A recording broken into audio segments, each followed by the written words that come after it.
How you doing, bruh? Hello, Zakk. It has been a long and arduous journey. Indeed, it has. I'm feeling particularly free this week. Ooh,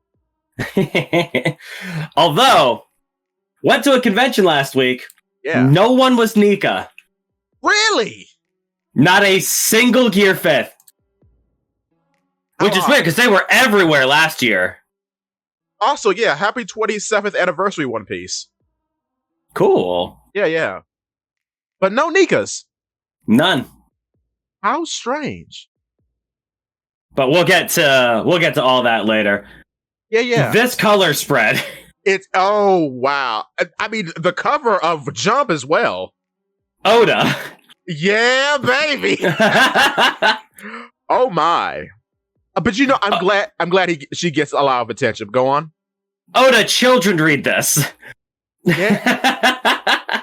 I mean, we're saying that like 20 years in. I know, but still. Yeah. Oh my. I mean, she's wearing a thong, like a full thong. Okay. Wow.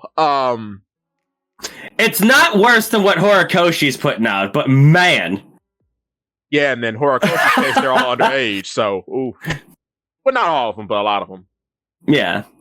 But yeah, Nami is a consenting adult, and that's a color At least. I mean, is she 17 at the start? I forget, or is that Luffy? 18. 18 at the start. Good. Luffy 17. Good. Also, I mentioned this in the video I did on it. I love how he refuses to draw Jinbei in full. Why not? You see Jinbei in the crux of her arm right there? Why don't you draw the full robe, Oda? What's up?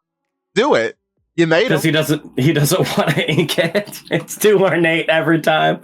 Yeah, I mean, plus it's ruffles too, because it's a full robe. Do it, yeah. Oda. Do it. Stop you dug this hole. Lie in it. Because you saw how quick he changed Frankie. He did not want to make the Hawaiian shirt each time. Mm-hmm.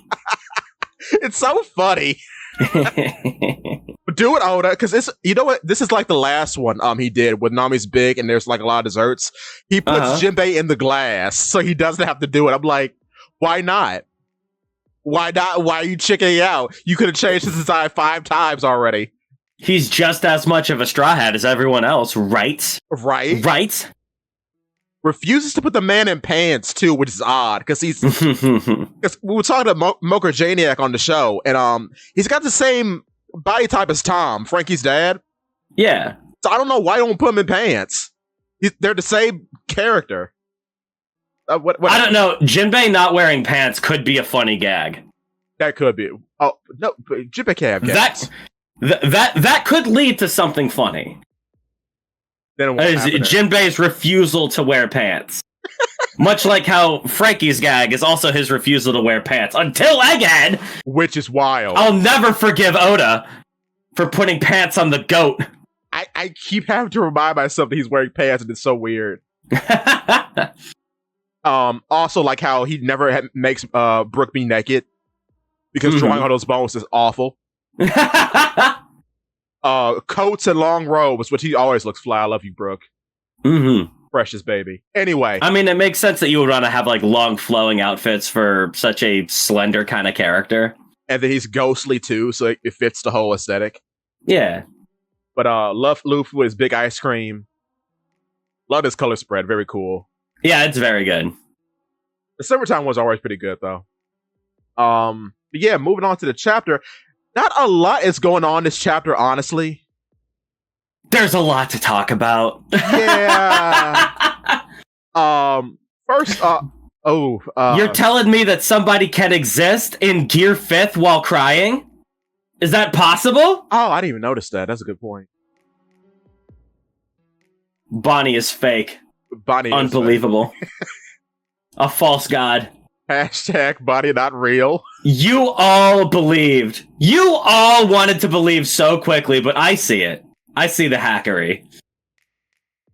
I too fell into the hole, but now I am open to hackery real. Also, I think Saturn is Dunzo. Saturn might be donezo. Which is good for Devon.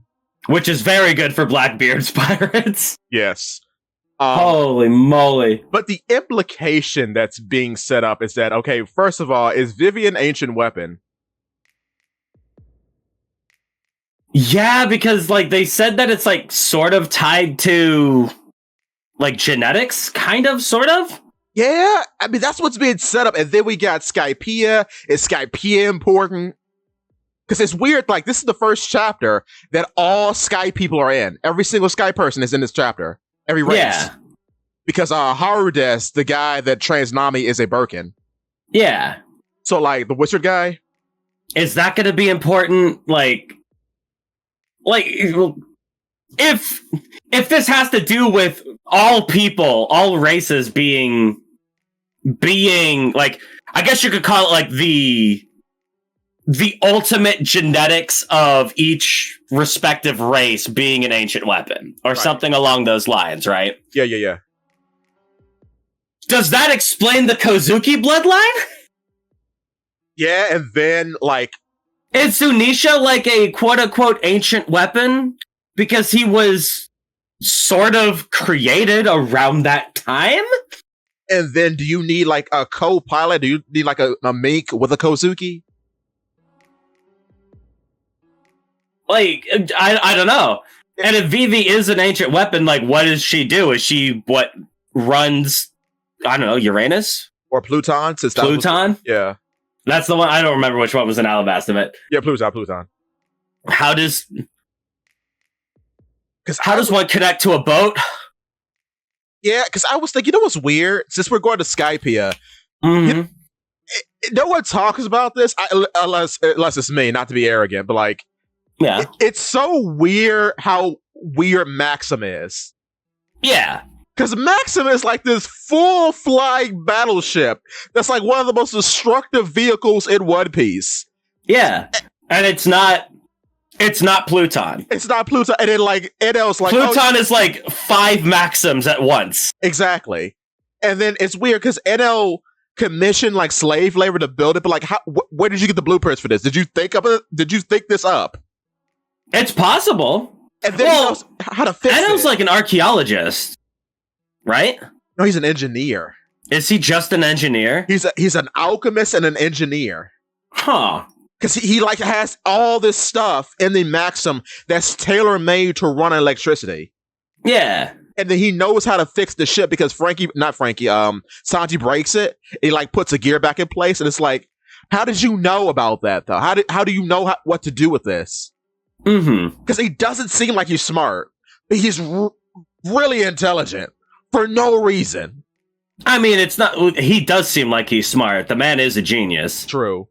The man thought of the contingency plan to restart his own heart with electricity should he be killed. And he has the whole, like, radar thing that he combines with his hockey, which is wild. Yeah, like, he can do that. He can strike with pinpoint precision anywhere on an island. Which no Logia in the series can do that, by the way. Like, he gets flustered by Luffy for 1 second and immediately thinks of a new way to fight him. Yeah, and then starts smithing his staff on the fly. On the fly. And it's ornate too. It's very decorative. And I'm like, so you are also an artisan. This man is a genius. Oh my god. Edelo's peak. Peak Skypiea. Bless Skypiea. So good. Like, as a villain, good lord. He's immaculate. I mean, there's hardly any other villains in One Piece that hold his kind of presence. And the only intelligent Logia that's why I think they're both awakened, Caesar Clown. Because Caesar Clown's weird. Caesar's also weird, but I would say Crocodile's a pretty intelligent Logia. Yeah, because he also had that weird sensory ability too, because he could sense waterways under the sand. Yeah, and you're right. He's like really Delphi intelligent because he's the first one who talks about awakening, like period. Mm-hmm. With the not to cut you off, sorry. I was just saying, but yeah. He talks about the jailer beasts, and they peel down. And he says, yeah. Yeah. I'm just reading. I'm just skimming through the chapter real quick. That's cool. It's been a minute. But oh my goodness. Also, yeah, Whitebeard could be a Buccaneer. It's definitely possible. Because something came to mind. You know what's funny about Whitebeard and Kuma? They have a hair thing. True. Because why does Kuma's hair act like that? And then Whitebeard's hair is also weird. And I'm like, why is that? So yeah, they could be. And they're both the same size. So it's probably them two and possibly Jean Bart. I like the idea of Whitebeard just being a guy. Yeah. Because like if Whitebeard ends up being a Buccaneer, that kind of throws into contention the whole idea of the world's strongest man. Because if he's just a different race. Because then that would imply he was a half giant, so it's like you're kind of cheating. Yeah. Because I mean, Kaido's cheating too, because he's technically not a human. Well, he's the world's strongest beast. Right. Which is hilarious. Yeah. He's the world's, or not beast, the world's strongest creature, which is a much bigger blanket. Yeah. And that's not cheating, because Kaido is that guy. He is. He is Big Randy Savage, and I do like him for that. Ooh, yeah. But, also his Dendemushi has the mustache. Hilarious. Whitebeard's Dendemushi. As I like that. But go on, yeah. I'm just thinking, speaking of intelligence. Yeah. How many chapters have we spent waiting for Vegapunk to say anything? 20? He really just said nothing. He really just said, like, every single week is like, okay, next week for sure, he's gonna say something important, right? He's gonna give us an answer to anything, right? Yeah. Next week for sure. Oh, world's gonna flood. Whoa, okay, we already knew that. Cool. Man, what a great revelation to leave everything on. The One Piece is important. No way! Yeah, I hope it is. Are you kidding? Yeah. I waited 4 months for that? Yeah, Roger is that guy. Well, I would hope he is. Roger was an important figure in history. No way, really. Really. Relevating. Really need the world's smartest man to tell me that. Not an ounce of dough for lore in sight. I, as a dough for lore fiend, am crying and peeing on myself because I can't get my fix. How did you put the fruit in the sword? Could you explain Funkfried, please? How I've been waiting for 800 chapters for you to do that, Oda. How is the dog a gun? Tell me. How did Sludge become an axolotl? Tell me. Like Sludge becoming an axolotl is one thing. Because you could be like, okay, well, theoretically, the sludge broke down the fruit. So be like, okay, that makes sense. That's like eating in a way. Yeah. Yeah, fair. That doesn't explain the sword. Or the... What did you slice it? Did you shoot the fruit with the gun? Hang on. When does One Piece Wiki Salu? Also the teapot. Did you boil the fruit? Because the teapot guy is the one I'm like. Not Sabo. We talk about Sabo. Yeah, I'm looking for Salu. No, Lasso. Lasso. Lasso. I don't know why I got it wrong. It's cool. There's a lot of characters, bro. There's Babe, Lasso. Why does Lasso not have his own One Piece wiki? He should. Google is not helping me here. Let's see. Blah, blah, blah, blah, blah, blah, blah. Oh, yeah, Lasso. Boom. For further information, Lasso. There we go. Debut chapter 160. We waited 1,000 chapters, almost, to figure out why. Oh, my days. Thank God we're getting the answers of the One Piece is important. Why? Because it is. You remember he turned into a tank? Explain that. Is he still a... Oh, God. Why is he a tank? My brother in Christ. All I want is one answer, Oda.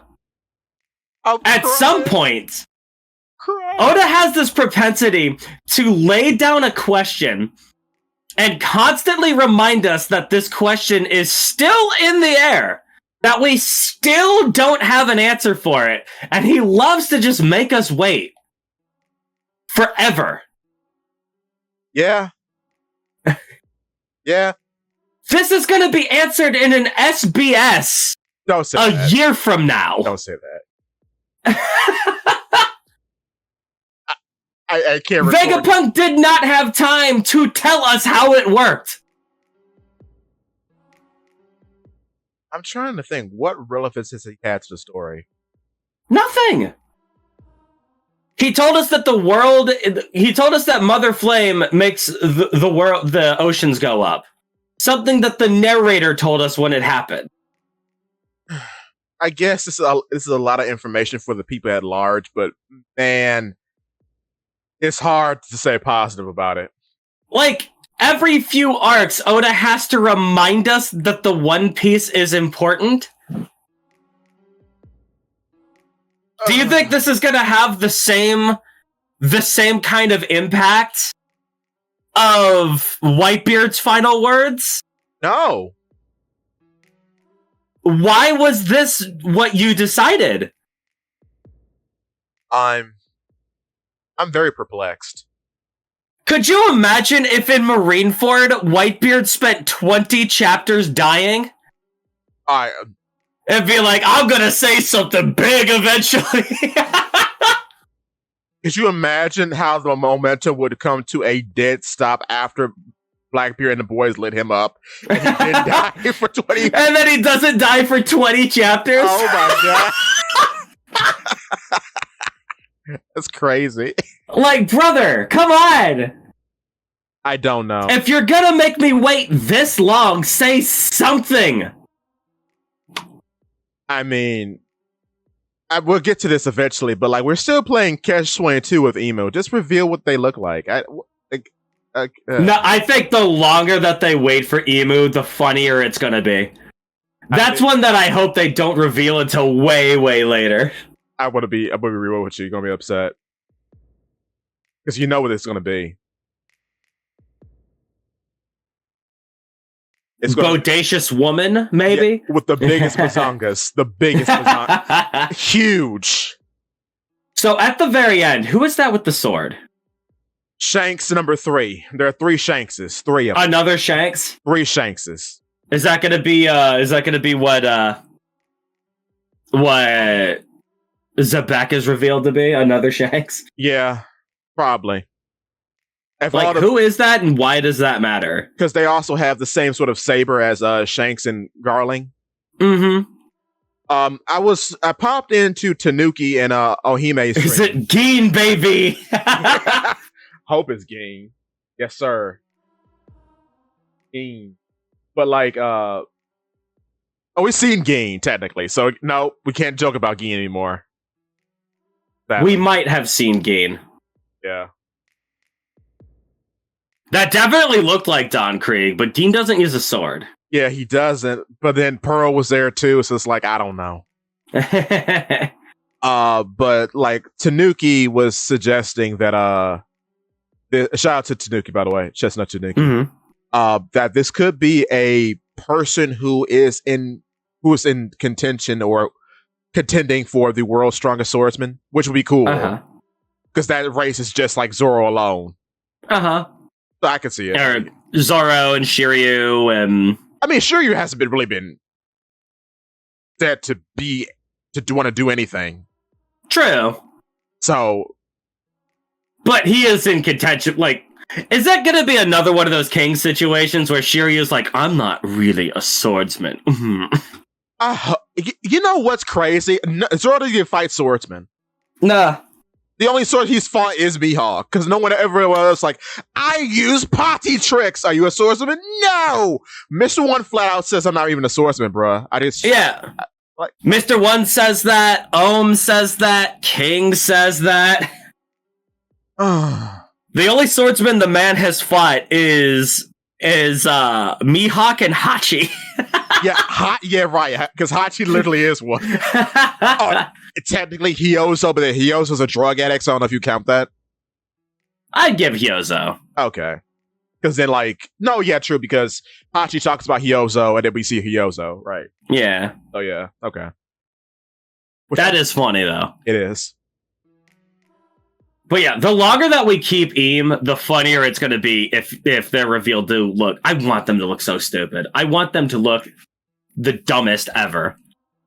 There's two things I want from Eam. Either A, it's the teensies from Rayman. That's good. It's two small guys in a trench coat. That's good. Or B, Eam is Panda Man all along. That'd be so hot. I would stand up and clap. That would be so stupid. I would stand up and clap. Because that means they've been watching every event. Or it'd be Panda Woman or something. Panda Man's like long lost sister. I'll take it. Panda Woman. I'll take it. Because here's my theory. You remember the Jailer Beasts? Mm-hmm. There are 5 of them, right? With the Yeah. Chihuahua. Who is their leader? I do not remember. Was it Chihuahua? Yeah, no, Sadi-chan is their leader. A woman. And all the Jailer Beasts are awakened Zoans. Yeah. Now cut to the 5 elders. All of them presumably are awakened Zoans. That's another interesting question. Yeah. If Saturn falls in the water, can he swim? That's going to be the point of contention for me. Like, we're going to see if Occam's razor is correct and everyone's just a Devil Fruit user, or if there's something different. Because technically, Saturn could free himself because of the whole circle thing. Mm-hmm. He could just teleport out because, I mean, the water doesn't turn off Devil Fruit users. It just makes you tired if you're a Devil Fruit user. So, like, it's possible. Or to be real, he's a spider. He could have just, like, laid out a net. Yeah! That we haven't seen. Or maybe he'll bounce off the water because Nika's happening. But that's the thing. The water's not rubber anymore for some reason. It's weird. He's not affecting the water right now. We'll see. You will see, though. But, like, yeah. Also, King is here. Yeah. We have to show all the different races. So we finally get my one shot of pudding. I'm happy and content for this arc. Yeah. And she's in jail still because, yes. Of course. Oh, man. Okay. Wait, did we cover? Oh, right. I like the team attack. Team attack is good. Nika punch! And she's really is made of rubber. How did that happen? Yo ho ho. You believed in Nika. Also, yo ho ho. Her parents are victims. Yayo, yeah. No! Kuma holding a baby Bonnie is very cute. Mm-hmm. I like that. Also, this is, I think, where Kuma dies for real.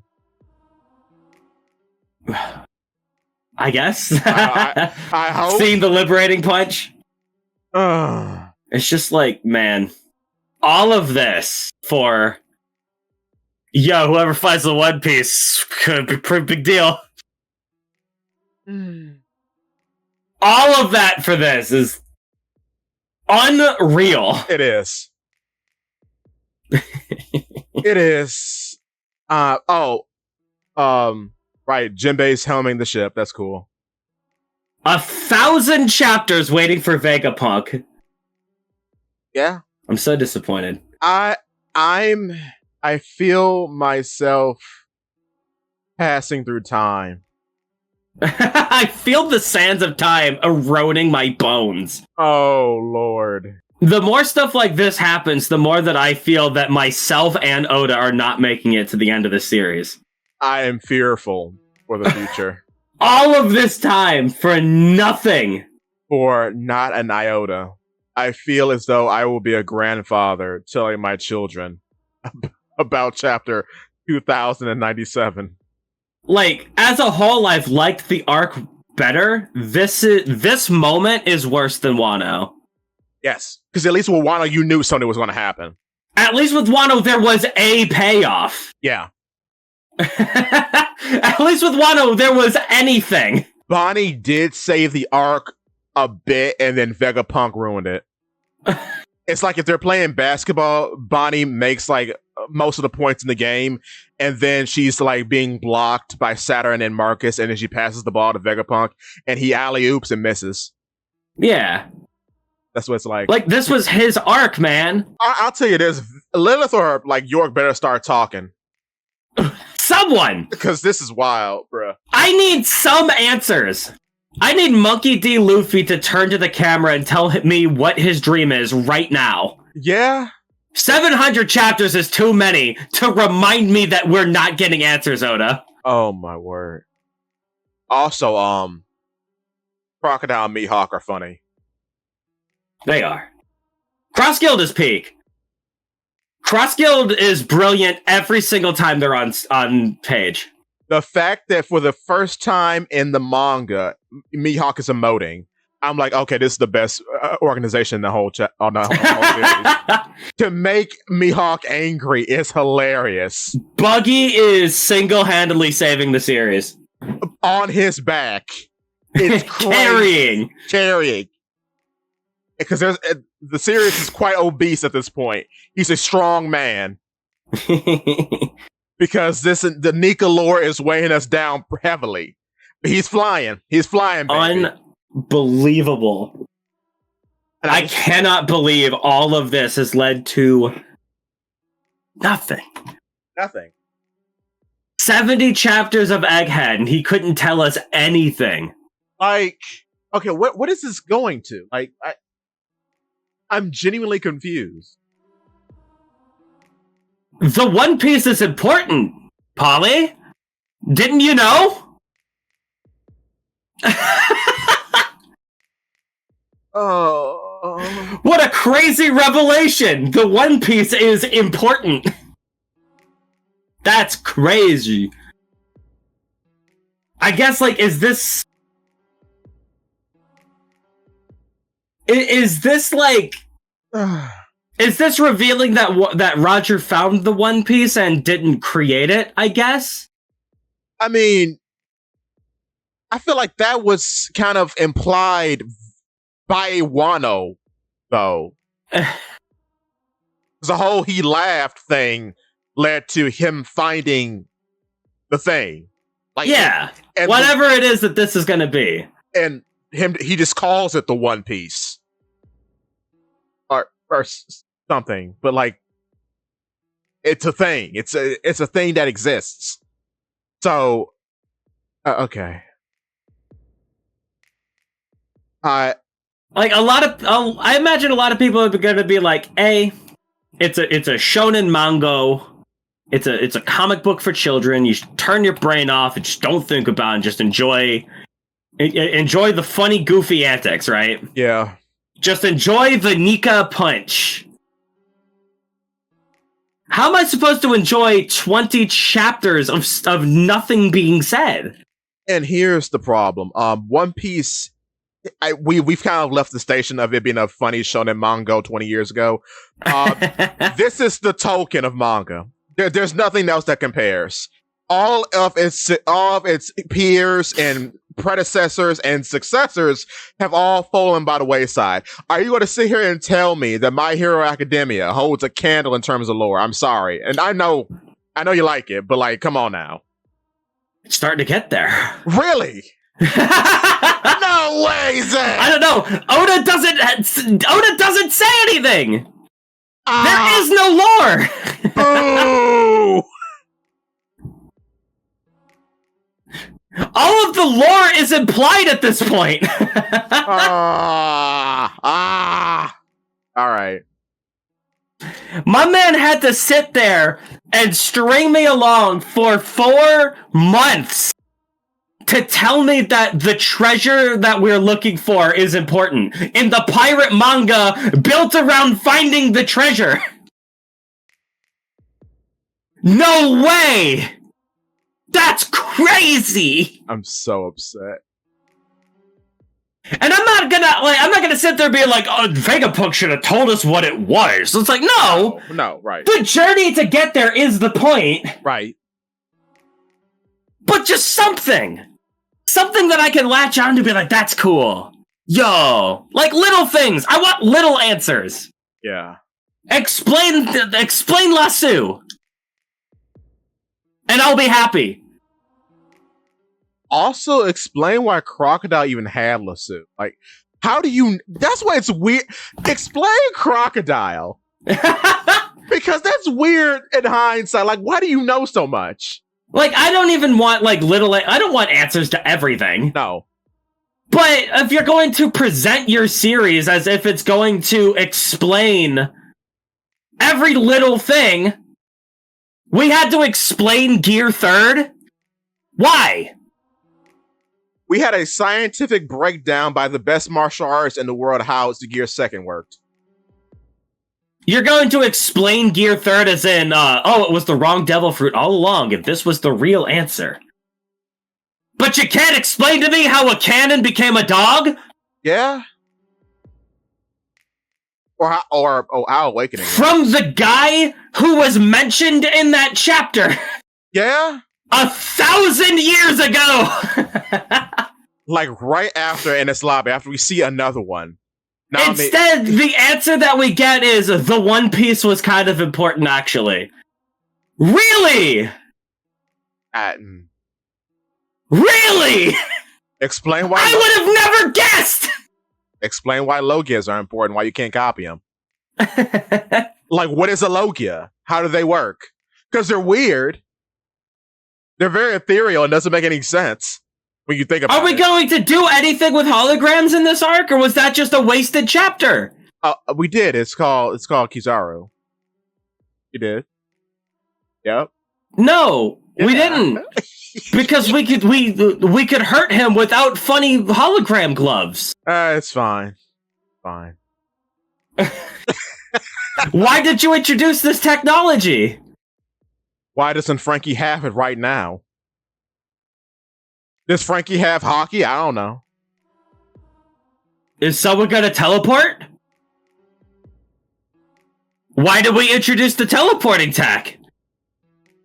He never even explained it. Was that a brain fruit thing? What was that? Because he just did it. Like, okay.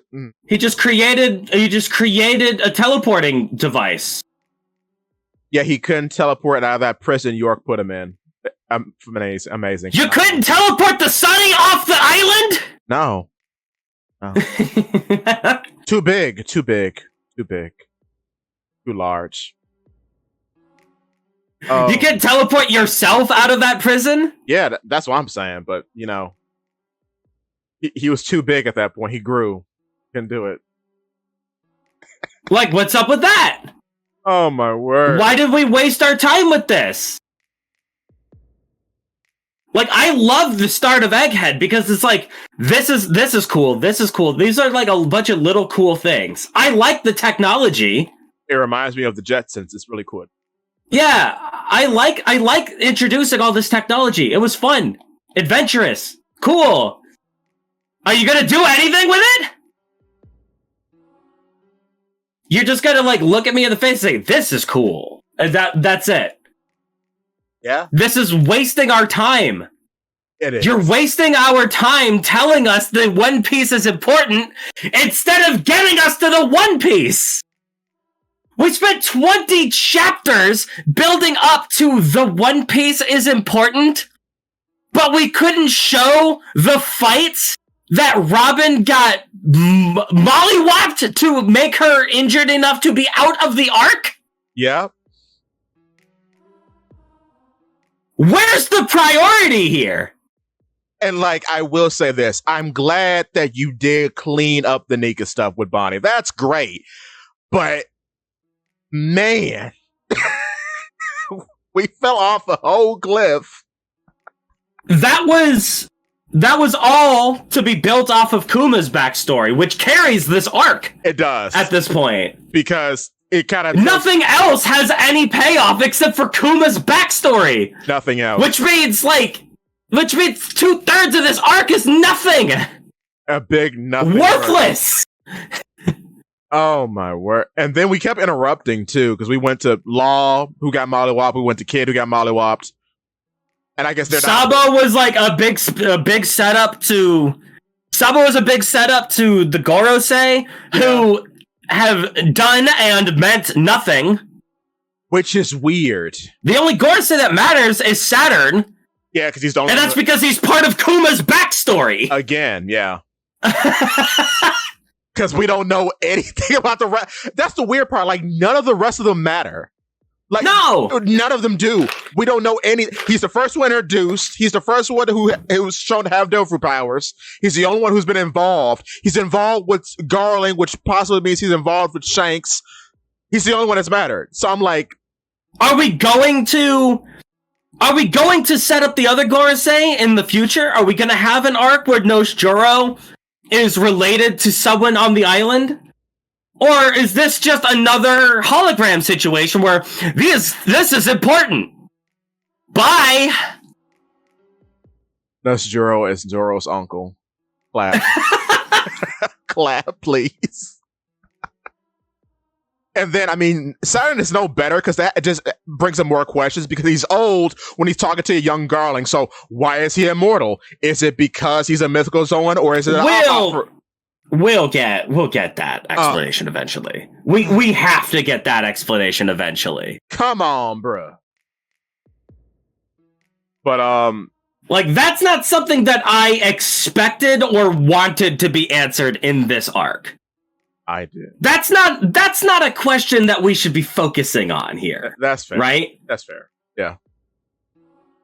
There are more pressing matters than why is Saturn old? We have plenty of time to answer that question. Fair. Lasso is something that should have been answered. Because it keeps happening. Because there are three of them. How many are there? No, there are three. There are three. Because it's the dog. You're going to spend a chapter explaining teleportation technology, but you can't use that panel space to be like, yo, I saw a dog that was a cannon. And Vegapunk would be like, oh, that was a fun experiment. And I put it in because, I don't know, you could put devil fruit juice in steel when you build it. And Frankie, Usopp, and Chopper were there. They've all fought these things. Yeah. Because Frankie has fought Funkfried, Chopper and Usopp fought Lasso. The only answer that we've gotten from Vegapunk are devil fruits are built off of dreams. Whatever that means! And you could put the lineage factor of a paramecia in a baby and make it cool. Well, no, the answer is you can clone somebody, which is something that we knew since Whole Cake. Yeah. Yeah. Yeah, because mirror fruit. Yeah, no. Everything that Oda felt necessary to tell us through this character is stuff we already knew. With the sole exception of this devil fruit lore, which doesn't mean anything and is just another question. And then you use this devil fruit lore to introduce 7 other characters, which... Ah! Sorry for the people at home. Like, just what are we doing? The One Piece is important. The One Piece is real. The One Piece is real. Is the payoff of this entire arc? Can we get much higher? Oh man. Is this just a joke on me? Is this the comedy of the series now? Is Oda just on Reddit and he wants to get too meta? Is that what's happening? Is the joke, is this just like a meta commentary where we're just going to release more and more implied lore, but nothing is actually explained? Am I going to feel like a fool next week? Is that what the joke is now? Can Oda not tell jokes anymore? So I'm the punchline? Well, is this horseshoe finale? Why do I feel like these things are true? Is this a 20-year horseshoe finale? Oh Lord. I don't think I'll be able to take it. If this turns into horseshoe finale, we're turning into a video game podcast in the video game. No, close it down. Eam's gonna be revealed to be endless chess all along. Shut it down. Shut it all down. We're gonna get a whole chapter. It's not even drawn. It's just pictures of Eiichiro Oda sat in the CM Punk pose, explaining why his fandom is awful. And then Vince McMahon comes into the room, and they both laugh at the camera. See, the best thing about that is, if that would be true, Evangelion already did that and did it better. Yeah. With the reboot movies. And it's funny because he keeps laughing at all these dumb nerds. Like, I love that you have Ray in your room, you fat, ugly Dragon Society. Collect more, make me richer. And I'm just looking at the sidelines like, wow, he right too. This man wrote Evangelion as a cautionary tale, and then an entire generation of people are using Evangelion as a crutch and an excuse to cement their poor behavior and make nothing out of their lives. And the man was so mad about that, he rewrote the entire series to make Shinji Ikari a functioning member of society. That imagine. Plus Asuka's a pirate. Imagine.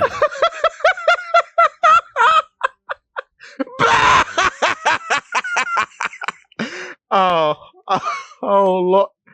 And that's what One Piece is slowly becoming to be. Because Ray and Asuka are just Nami and Robin, and I don't know how I feel about it. What? I don't like it. What? We're getting there. Nah, character type wise, they're kind of the same. Where are you getting that from? Wait a minute. Do I not know anything about Evangelion? Wait a minute.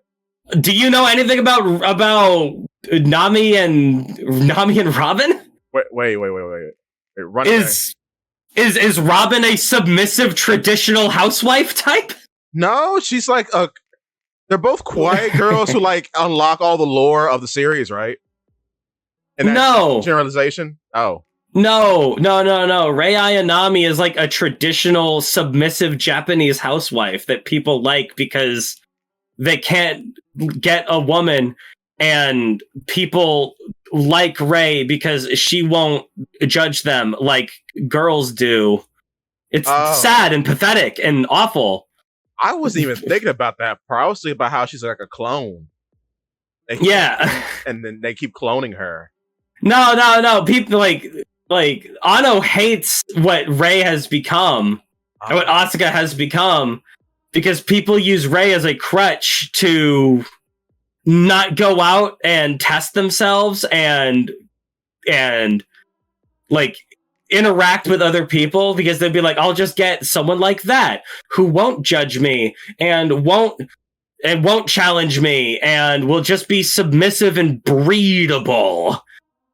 So what you're telling me is she is an incel icon, and it's disgusting, and Anna was right to hate what she's become in the eyes of the community. I apologize, my brain was too wrinkly for the approach. I should have thought more smoothly. Because that's not what I was going with it at all. You gotta think about like the most baseline stupidest thing that could possibly be said about this character. That's probably what the Eva community will think. Oh dear. People think that Shinji Ikari is something to aspire to. Oh no! Imagine! I will say I do like his robot, but like oof. Okay, speaking about angels, let's get off of that, because, ooh, wow. I have, One Piece, baby. One Piece. Okay, let's go down to the last panel. So from this panel, we can assert that Smoker is a jobber and unimportant. I told you all he was. You did not believe me. He's not here. Who's here, Zakk? It's Kobe. Kobe matters. That is so true. Oh, that sucks. Smoker is not, he's not Garp. He's not the guy that chases Lupin. He is not that guy. He is a dumb smoke Logia that no one cares about. It's Kobe, baby. How we start is how we end. I am sorry. That's not even how we start being how we end. Kobe was never meant. Kobe was never meant to be that until Annie's lobby. Yeah, and he got a buff real fast. The growth of Kobe needs to be studied, because that don't even make sense. Brother, now he can contend with Rob Lucci. And don't tell me he can't. He's blown up islands. Huh? What? Yeah. What? Like, okay, to put it in perspective, Avala Pizarro is the scariest thing that we have seen yet. He's bigger than Pika. And it took like 15 tries to get rid of Pika. This man blows up Avala Pizarro's hand. Huh? The dopey kid from what town was that? I don't remember. The dopey kid. Shellstown, right? Yeah, Shellstown. The dopey kid. Was he from Shellstown or? Well, no, but that's where he's like important, kind of. That's fair. Yeah, because Zoro and whatnot. But yeah. The kid that was Alvida's whipping boy can blow up an island. Yeah. Huh? Like I can't even. That's the fastest. No one in the series grows that fast. It's because devil fruits are powered by dreams. And the more you dream, the more powerful you are. But that's how it is now. Zenigata is best friends with Lupin in this series. Wait, what? Which one is that? Zenigata is the inspector that chases Lupin around. Right, but when is he the best friend? What happens? In this series, that's the dynamic, because Luffy and Kobe are like besties. Why did you make me hate it all of a sudden? Man, Zakk! And I'm not asking for the series to be Lupin the Third. No. That is why I love... It's why I love like early One Piece, because East Blue, Oda carries that he does. On his sleeve so hard. Oh, East Blue feels like Lupin the Third, and I love it. I love Smoker being Zenigata. I thought he was so... I remember a young Polly being like 12 years old watching One Piece on the Fox box, and how Smoker just seemed like a dominant, cool policeman. I'm like, oh, he's so rad! Little did little Polly know that this character was going to be a terrible jobber. Diggity dog, the better that Smoker does in the world, the better the Marines look. Yes. Smoker being a mid-level peon, putting in work makes the Marines look strong and good. Yes. Smoker being a high-level peon that can't get anything done makes the Marines look terrible. And they continuously take L's no matter what. The Virgo fight is peak because Smoker technically has a terrible Logia. He's one of the worst ones, yet he's beating this man down because he has to use his old will to make the fruit work. That's cool. He's too stupid to asphyxiate somebody because that's cheating. Mm-hmm. So he punches people down. That's hot. And then butt hockey happens and I lose all faith. Yeah. Doflamingo sits on this man. He sits on him. Yeah. Well... Theoretically, you could say that Smoker's already spent, and he doesn't want to turn into smoke at that point, because you just get beat up. You don't need butt hockey to sit on Smoker if you've already taken him down, and turning to smoke will lead to a worse situation. But just the visual of this flamboyant man using my cool Zenigata character as a love seat. Yeah. And then Kuzan, who is in this matchup, by the way, just comes and saves him. Kuzan has not faltered. Not an ounce that he's appeared. He's Nah. consistently. Kizaru has failed us. Kizaru has failed. Aki Inu is just Chan. Kuzan remains golden. I cannot believe this. This is unprecedented. I mean, Sakazuki's here, but who gives a rat's behind that he's here? I don't care. Dragon's looking to the east as usual. I don't care. They're both at their desks. Who cares? Sakazuki couldn't even take care of the Kuma problem. He gave him hot foot. Cool. Oh my god.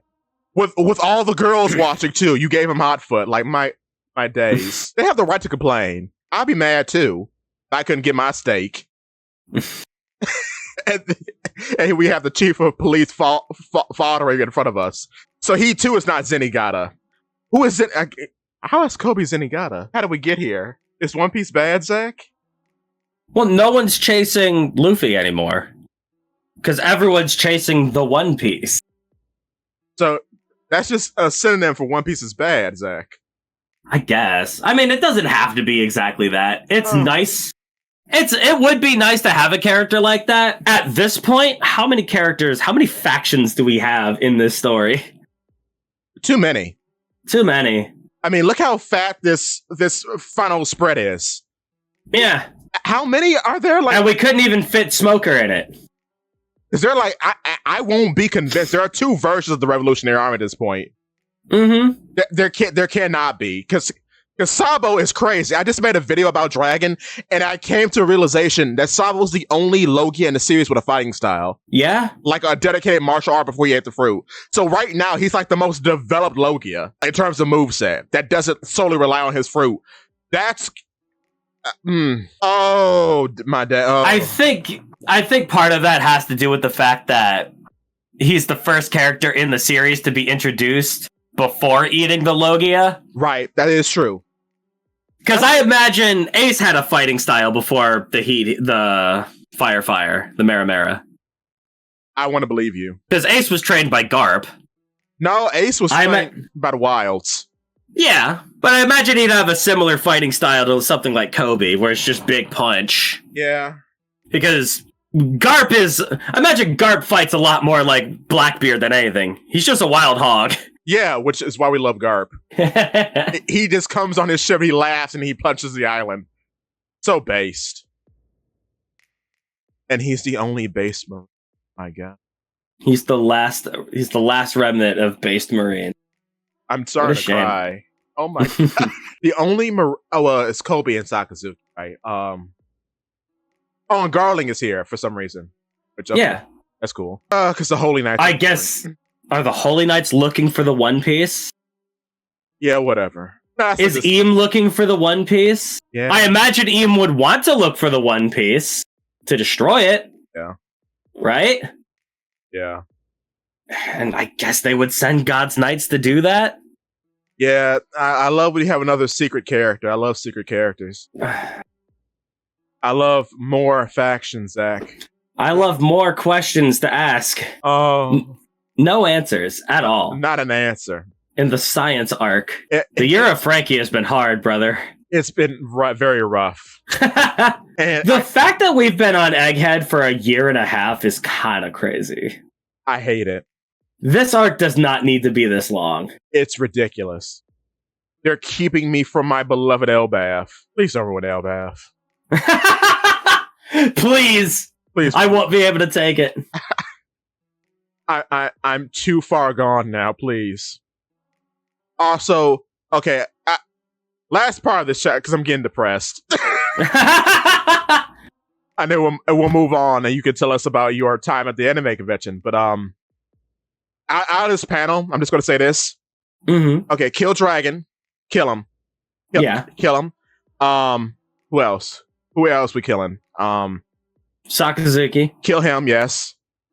Sakazuki and Kuzan kill each other. Yep. Kill Sabo. Probably, yeah. Kill Eam. Yeah.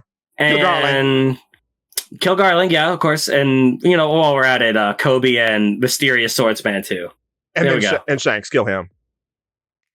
Oh, we're talking about the Yonka, too. And then kill Blackbeard and kill Luffy.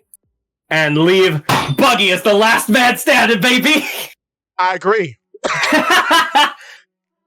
I was gonna fight you for about 20 minutes, but nah.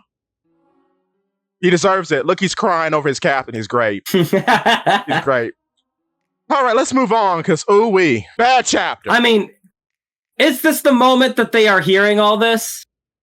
Yeah, I guess because we heard that Shanks is currently drastically drunk and out of his mind right now. Yeah. And he's making this face again. I hate fed hair Shanks. I hate him. I hate what Shanks has become so bad, man. He is the worst version of Superman. You know what? He's Homelander. That's what he is. And he will be revealed to be a Fed eventually. Because he has to be. If he ain't, I'm gonna be like, this is fraudulent.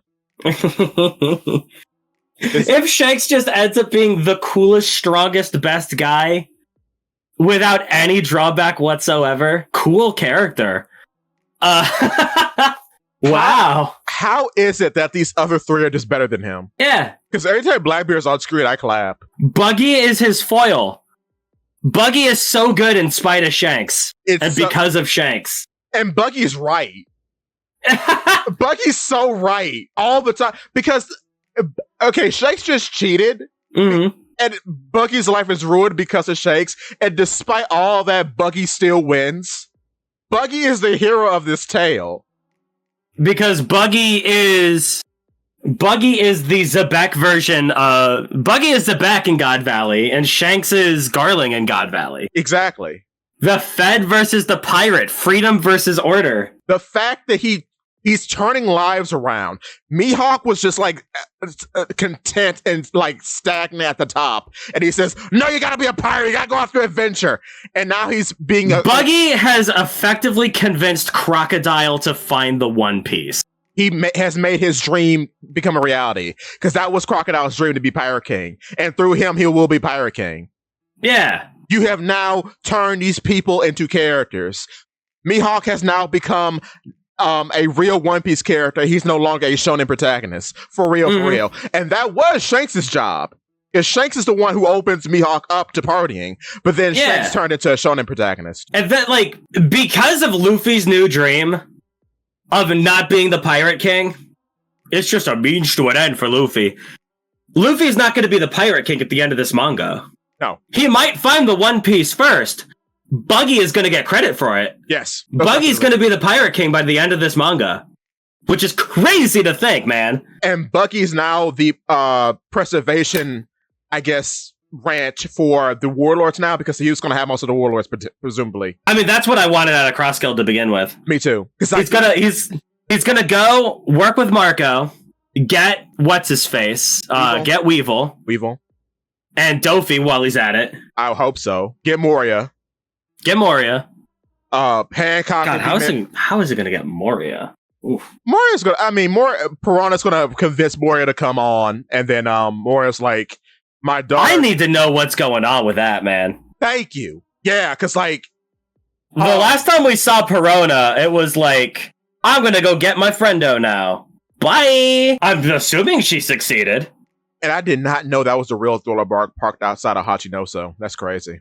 That just makes the Kobe feet ridiculous because Hachinoso is gigantic. Anyway, I hope they get Moria. And then the only two Warlords he's not going to have are Hancock and Jinbei, which is cool. Though, which they might get Hancock, or at least as a means to get to Luffy. Yeah, they could, because she could. Someone there has to fight Nami, or they. I just can't see Hancock as an antagonistic force. Yeah, that's true. S-Snake, yeah. S-Snake maybe in the future. Hancock, I can see her being Grand Fleet. True. Grand Fleet, and then Jinbei is dead. Yeah. Because... Best case scenario. Because you've proven to me that you can't write him nor draw him, Oda. Of course. Because you gave Bonnie this entire backstory out of nowhere. And you despite the drawings you've had in your notebook of what you thought One Piece would be before you started, you have had no plans for Jinbei. Dog, what on earth are we going to do with Lilith? That's another question. Drop her off at Neomads, please. I hope like, so. what?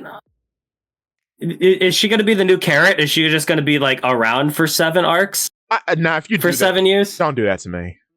Oh, please. Like, at least with Carrot, she doesn't impede on any other character. Right. If Lilith is on the ship, what is the point of Frankie? Frankie, Usopp, and Chopper become fraudulent immediately. Yeah. Because she is Vegapunk. Vegapunk was an expert in all fields. So now, 2 parts. 1, Neomass is a good place for her to go. 2, Crossgill would be a good place for her to go. Because she's a funny clown character. Like she's evil, but she's not really evil. Yeah. Which kind of fits both of their bills. Well, I mean, not really Caesar Clownsville, but Caesar Clown's kind of evil. But, like, you kind of get what I mean. Crossguild as a means to contend with York. Yeah. Maybe being in Blackbeard's crew, maybe being a Celestial Dragon. Yeah. Makes sense. Like, I mean, if the Goros say, don't betray York. Right. And she does become a Celestial Dragon, I could see her joining Blackbeard.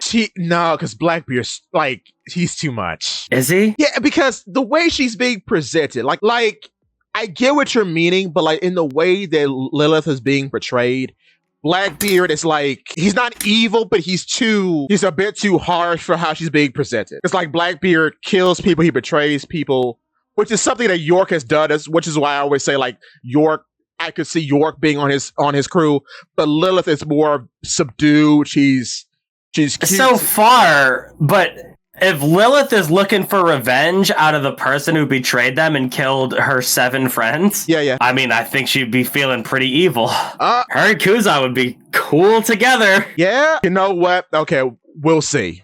We'll see about that. Cold gun. Cold gun. Frozen bubble attack. But Zakk, what about Lindbergh? What about Lindbergh? Bruh, burn the Revolutionary Army. I hate all those characters. I don't like Bello Betty, which is surprising. I don't like Bello Betty. I don't like any of them. I like Sabo. Sabo's I like Morley. Morley's funny. I like Morley. Yeah, you're right. I do like Morley. I don't like Eva. Morley's just a big Morley's a big softie. Eva's interesting. Eva is a villain. You can't convince me. Eva is a villain, but we spent so much time with Eva as a massive force for good that it's hard to view them like that. Yeah, which is genius. Which is cool and good. I don't know. Yeah. So I like Eva as like an interesting kind of thing. Yeah. But yeah, the One Piece is real. Can we get much higher? Nah. We already peaked. And now we're just going to fall. Oh boy. So Zakk, tell us about your time this weekend. So Con. Yeah. So over the last weekend, I missed out on getting to talk about this thing, right? Yeah. Because I was at a big old anime convention. Ooh. I went dressed as Terry Bogard, baby. Yeah. Busta Wolf. And Katakuri on the second day. Ochi Man himself, yes.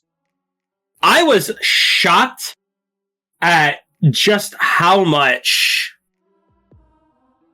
Yeah, just how much how many people were in One Piece cosplay over the weekend. Oh, wow. It was crazy. That's cool. There were like 12 Zoros. It was insane. Wow. Were they all lost? Yeah. So anyway. Yeah. So lots of One Piece stuff. I have some great news and terrible news. Oh. Which do you want to hear first? Great news first. Great news. Not a single Jinbei cosplay. Excellent. What's the bad news? Not a single Brook cosplay. No! They were the only 2 Straw Hats that did not have one. I've seen some really cute choppers, though. Holy moly. That's cool. And there were 2 Frankies. Very super. Yeah, I posted a whole bunch of pictures already in the digital burrow. Yeah, I saw the Frankie guy. He was great. But I have a few stories to tell. Oh boy, lay them on me. About my experience. So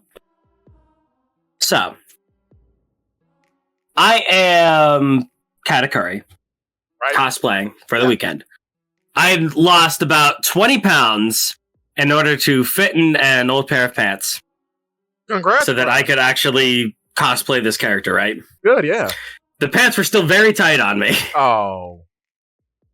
And because I was wearing that, knee pads, big scarf, whole bunch of stuff, right? Yeah. My movement was very stilted and limited. Yes. In a lot of different places. So, at this convention, they have what is called like a meetup panel. Where they have a whole bunch of different... whole bunch of different spots for various... just like meetups. Yeah. And they have times for the different corners where you can all get together. It's a place where everybody can go in and take pictures of everyone's cosplays, effectively. It was very funny having my girlfriend at the One Piece one, first and foremost. Because she doesn't read One Piece. She doesn't watch One Piece. She knows nothing about the series. Yeah. Every character that is mentioned usually is prefaced by a random jumble of seemingly random noises. You mentioned Blackbeard. What does the entire community do? The haha. Yes, sir. It's like that with every character. It's just like you mention a character and everybody erupts into random words. Just garbage flying out of their mouth, which is very funny. Excellent.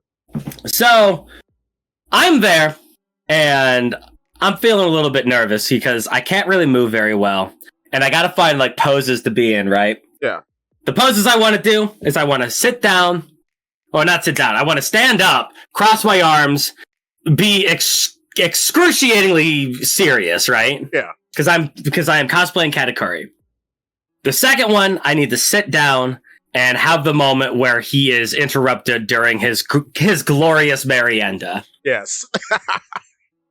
You know, really expose the character for the serious and goofy sides of him that he is. Yes. Because, like, effectively, how everything works is that they call up a character-by-character basis, and then they do, like, by arc, then they do by group, so you can, like, get a whole bunch of, like, group shots of just, like, your character with other characters, etc., etc. Yeah. Once you're in, you do a pose, they count down, there's like, okay, pose, 1, 2, 3, switch pose, 1, 2, 3, next guy, right?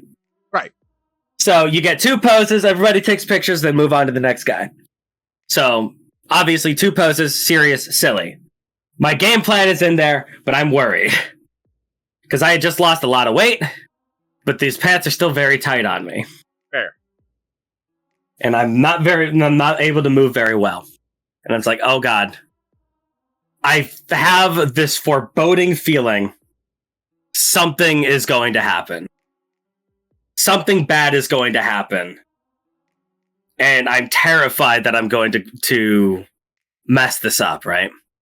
Yes. So, we're going through all the character names. I'm getting ready mentally. I was like, okay, we're going to do this. We're going to do that. Do this. We're going to do that. Do this, do that. Okay, cool. Finally, Katakuri gets called. And I'm the only Katakuri there. Really? So, Katakuri is kind of hard to do. All right. But plus everybody wants to be like Wano and Egghead characters because that's what's new. But, so I walk in and I go and do my first pose. Okay, cool. And they call for me to do my second pose, and I go to sit down, and I hear a very familiar, forceful, and dread-inducing noise. Oh no! As I put myself down to sit, I hear. Oh! I have just broken my thumb. No! Not. How did you... What?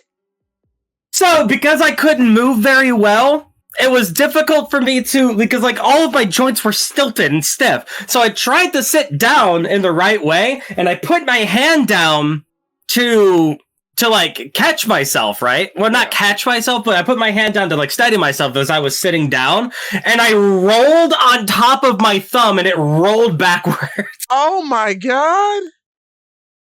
Are you okay now? What? I mean, I have a broken thumb, but Oh, completely no-sold it. no way! You should have told me that, bro. Oh my god! So yeah, I have the picture of.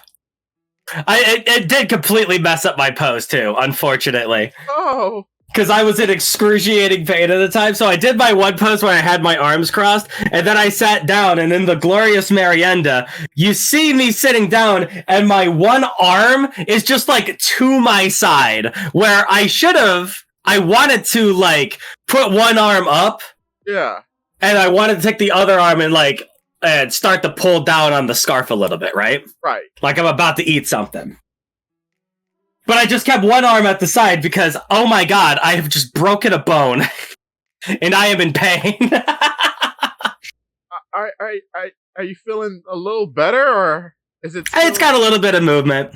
Okay. Oh. Oh no. Oh. Oh, that's terrifying, bro. I'm so sorry that happened to you, man. Oh. But yeah, that was fun. Oh, gee. So, the rest of the thing goes on without a hitch. As we do the pictures by arc. Yeah. First and foremost, there was a Nami there. Oh. That was dressed as NL. Oh yeah, from the from the cover spread. It was clean. Oh, it was so clean. It was so clean. That's cool. And when they did like Zoro and Sanji, when they had all 4 Sanjis go up, all 12 Zoros like boo! Boo! Classic. One person was walking away and they're like, just remember Zoro. I forget what it is. Like somebody says that Zoro's a bottom, and everybody was like yelling about that. Oh no. And me as Katakuri, I just yelled out, I was like, hey yo, they right though. No. Oh lordy. And because I had a big old scarf on, no one knew it was me. So, so we were doing all that. There were only 2 characters at all from Whole Cake. Really? Okay. Yeah, nobody was in their Whole Cake fit. Nobody had like the cool Luffy gangster outfit, or no one was Gangster Gastino. None of that. There were only 2 characters from Whole Cake. It was me, as Katakuri, and Pudding. Well, that's pretty perfect though. And she was dressed in her Wano pudding, or her egghead outfit, and it was clean. Oh yeah, with the overalls, right? Yeah, it was clean. I got a picture of that too. That's cool. So his brother, I put him in Digital Burrow. I can post him again. It's not a problem. Like what channel? That's a good question. It's probably in Pirate Bay. Okay. If you scroll up, you might find it. It's either there or in art. Okay. Because people like to... Yeah, I put it in the Pirate Bay. Yeah. Yo, I forgot that queen is clean! Oh, yeah, the queen. Yeah, he was. I saw him. Yeah, he was. And zoom in. Oh, here's the pudding. Very good. Yeah, she's very clean. She's cool, yeah. Very good. That Katakuri cosplay is very good, though. I don't care. It is. No, it is. Like, I had people go, it's like, dude, that's really good Katakuri. Like, I heard people muttering at us, like, yes, this is the power fantasy. That I immediately broke my thumb. In what looks like 2 places. Oh, Lord. I'm so sorry you broke your thumb, brother. That's fair. Oh. That's not even the worst thing that happened over the weekend. Oh no! Unfortunately, I had to miss Tekking that day. He was there. Oh. Yeah, Tekking was there. He'll be there next year. I got to show him the Katakuri, maybe. But instead, allow me to tell you another tale. Ooh. We didn't get to go see Tekking. Oh. Instead, something crazier happened. Oh. So it's like 6:30, 7 o'clock-ish. Tekking's on at like 8. We're sitting there, it's like, what do we want to do? Because we were sitting there until the end of the Guilty Gear local tournament. Because I had a buddy who was playing Guilty Gear. I wanted to be there for him. Right. Made top 4. Nice. Crushed it. Nice. So we're sitting there, we're doing that, and we're like, we haven't eaten today. We need to go out and get something to eat. So we go out, we go off to like a local bar. We get a big old burger that has pierogies in it because Pittsburgh cuisine. Yeah. Good time. So it's like 7:30, 7:45 by the time we're done eating. It's like by the time we get back, it's going to be too late for Tekking. So what do we want to do? We decide, me and my girlfriend, to explore the city before the sun goes down. Yeah. Go out walking. That's romantic. So that's exactly what we do. We go out walking. We decide to walk off in a single direction and see where the city takes us, right? Yeah. Lights are going down. The street lights are going on. Got some like that. I call it the Yakuza city feeling of Kamurocho at night because it's like a bustling city. Yeah. As we're walking, I notice like a faint sound of like music. It's weird. Someone must be playing their music like real loud. Don't think of too much on it, but we instinctively go off in that direction, right? Yeah. As we go off in that direction,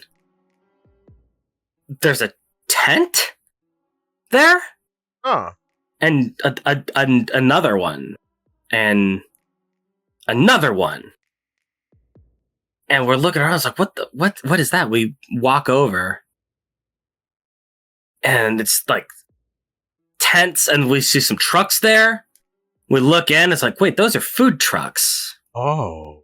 Those are stands, not tents. There's like games and tents and stands and places to take your pictures.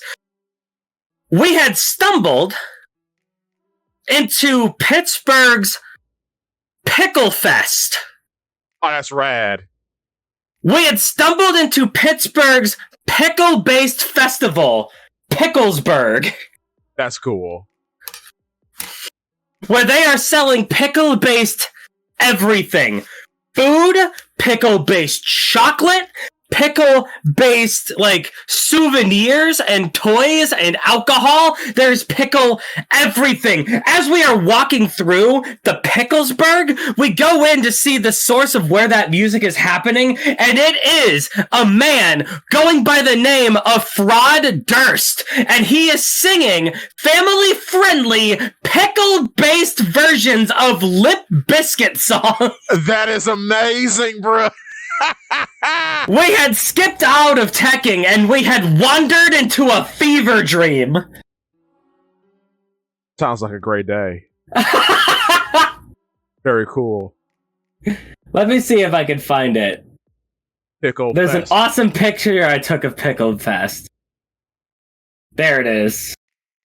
I'll post it in the digital burrow right now. I'll put up on the screen. I guess I'll just put it in general. All right, in general. I'm kind of a big deal. It's on screen.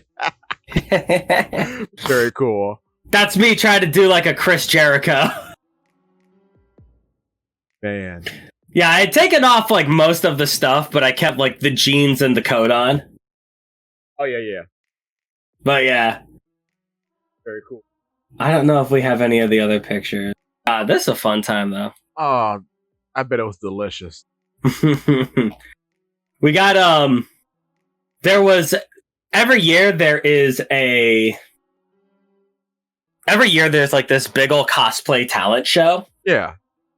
Where people in cosplay will do like performances in front of everyone. And it's like this funny little thing where like you have like a masquerade first. Not a masquerade, like a runway show. like showing off all of these different like big old crazy cosplays. Yeah. Then you'll have a talent show where like people in cosplay will do performance. Yeah. I've been told that next year I should join so that I can do like Shinji Ikari singing My Way or the Highway by Limp Bizkit or something like that, right? We also thought about doing Alex Eagleston as Yeek on a leash, which would be very funny. But the one that was my favorite, because my buddy does cosplay every year. Yeah. He does like these big elaborate cosplays. So he's always on the runway. So we are always there because I want to, support my lad. Right, of course. And we stay for the show. We stay for the talent show because afterwards they have like the cosplay tournament, I guess you could call it. They have like a sewing competition. Oh, that's cool. Where like the most elaborately designed cosplays get to show off. Ooh. Last year, Usopp won. It was awesome. Cool. Rad. Yeah. Well, Usopp didn't win. I'm sorry. I get them confused sometimes. It was Soge King. Ah. Honest mistake. It was this elaborately designed Soge King. It was awesome. Very cool. But you'll have like these crazy different elaborate costumes that will like transform into different costumes if you do like a specific pose. Oh. Because of how they're sewn together. It's like really cool stuff. But my favorite was during the actual talent show. Yeah. Because this guy dressed up as Aaron Yeager. Ah. He was Aaron Yeager and he was shredding on the guitar and it was hilarious. That's cool. I took a video of it and I posted it to a bunch of my different chats going, Aaron Yeager has broken through the wall, Maria, and he is shredding! It was very fun. That's cool. I like that. I'm glad you had a great time, bro, despite Despite everything. Yeah. I also had some fun nonsense with my hotel that I stayed at. Oh. Which is very funny. So I spent an exorbitant amount of money on a hotel so that I could stay for 3 days. Right, yeah. Cool, whatever, no problem. Yeah. I check on the second day to see how much money I'm dealing with. I have had everything basically budgeted to a T. I have like a certain amount of money left over so that I could spend it on frivolous nonsense. Yeah. Right? Because it's an anime convention. You buy stupid crap. Right, yeah. That's what you do. For whatever reason, I can't comprehend at the time. They have charged me $300 more. Oh. Well, that's odd. So halfway through the Guilty Gear competition, I think it was then. It was on Saturday. I don't remember. I have to walk through the streets back to my hotel so I could be like, hey, I've been overcharged. What's up with this? So I go in and I ask, it's like, dude, why am I being charged $300 more? And they're like, oh, that's for incidental pay. What? So what this hotel does is that they charge you your base amount, and then they will charge you an extra $100 per night. And that extra $100 is, well, just in case you decide to purchase anything from the hotel. That's stupid.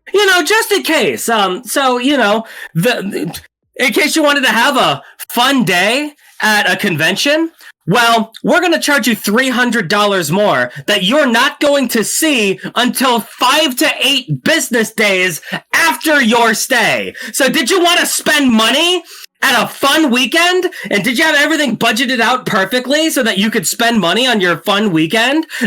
Well, I guess you'll see that money after your vacation, idiot! I was so tempted. I was so tempted to pull a "Do you know who I am" against these guys. Yeah. If it was a different county, I would have. Because I was, my tenure's over. It was a 2-year tenure. I was on a collaborative council for for the transportation department. Oh. Not transportation, the tourism department. Oh. Of one of the counties surrounding Pittsburgh, Pennsylvania. Yeah. Wow. I was on a tourism department, dude. I was in charge. I was in charge of getting people to come to these hotels. And you're telling me that people wanting to do tourism have to pay more money that they're not going to be able to spend on the economy of my town? That's crazy. Do you know who I am? Do you know who I know? This is the most ridiculous thing I ever heard of. What do you mean you have to charge this for this? Yeah, you should not be charging incidental pay because people staying at your hotel is good for the economy of everyone. If you're stealing their money, they're not going to get to spend it on other nonsense. Yeah. Oh, I'm so mad. I was so mad. Rightfully so. I've never heard of that. I've never heard of incidental pay in case you decide to spend, so that you're more likely to spend for their stupid room service. You have got to be kidding me. I was so unbelievably upset. I can't believe they did that.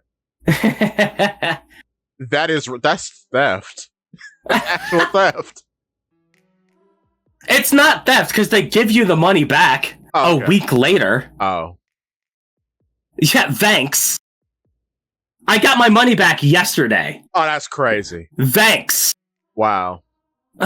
Never staying there again. Never. Unbelievable. Never had that happen before at another hotel. This is the first. Thank you, because this is the first time I'm hearing about anything like that. Yeah. And of course, I go in. I'm on the 12th floor. I should get a great view, right? Yeah. I'm high up, city of Pittsburgh at night. I go in to open up my windows to see what's going on. Do you know what I see? What? A brick wall like this is Hey Heckin' Arnold. What? Oh, I'm so bad. Because I was next to another taller building, and my room happened to be against that room. Oh, so I get a brick wall.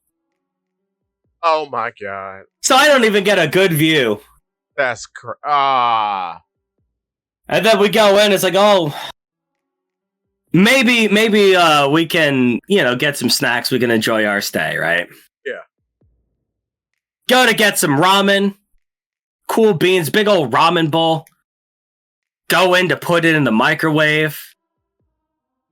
There's no microwave in this room. You have to use the communal microwave. Huh? You ever hear of a hotel that doesn't have a microwave in the room? I've never seen that. Go to take a shower. They don't have body wash. That's why. Bruh. I have to use a bar of soap like a peasant. Ew. And they expected me to spend $500 a night on this nonsense. That's unbelievable. Crazy. I'm so mad. I imagine I'd be too. That's crazy, bro. I was so mad. It's ridiculous. Never going there again. But overall, good experience overall. Make sure to leave him a review on Leo. I got to spend the weekend, hang out with my girlfriend at a big old anime convention. I'm happy with it. Well, that's good. At least she enjoyed her time at the convention, right? It was having a good time. Okay, that's good. Well, I'm sorry you've had bumps in the road, but I'm glad things did turn out being fun and have their own little surprise along the way. That's cool. Exactly. Cool. And now I got a fun little story about that time I broke my thumb. Yeah. Well, that's similar. EVO, baby. Speaking of things I had to miss over the weekend. Well, speaking of my weekend, I watch EVO like I do every summer. It's a tradition of mine. So I sit down and, okay, first, let's just say this. Do you want me to talk about the negative stuff or the positive stuff first? I'm just saying that I'm surprised I didn't see you streaming it at all. Yeah, you know what? I thought about it, and then maybe I should have, but I just went into myself, which was selfish. That's fair. That's fine. I may do it next year, though. Not everything has to become content. Sometimes you do things for you. Yeah. If it becomes worse, then it's going to lose some of its magic. Yeah. Because I was going to do the award ceremony, but then I woke up too late. Yeah. I know I didn't wake up too late. I got too into it, and I forgot about it. Because I woke up at the right time each day for it. But I just got too into it. But I'll just say for me, I watched a bunch of clips from Third Strike. Yes. I watched top 6 from Street Fighter and Guilty Gear. That's all I watched of EVO so far. Okay. So I watched like one match of Tekken. So you want the positive and the negative first? I ended on a negative, so let's start with positive. All right. So first off, Hugo in the Third Strike. He made it. Oh my god, he was in top 6. Hayo was so good. That was amazing, bruh. That dude is 41 years old. Doing the splits, kicking his feet in the air. JoJo posing after every victory. What a legend. That was Hayo the Hugh Goat.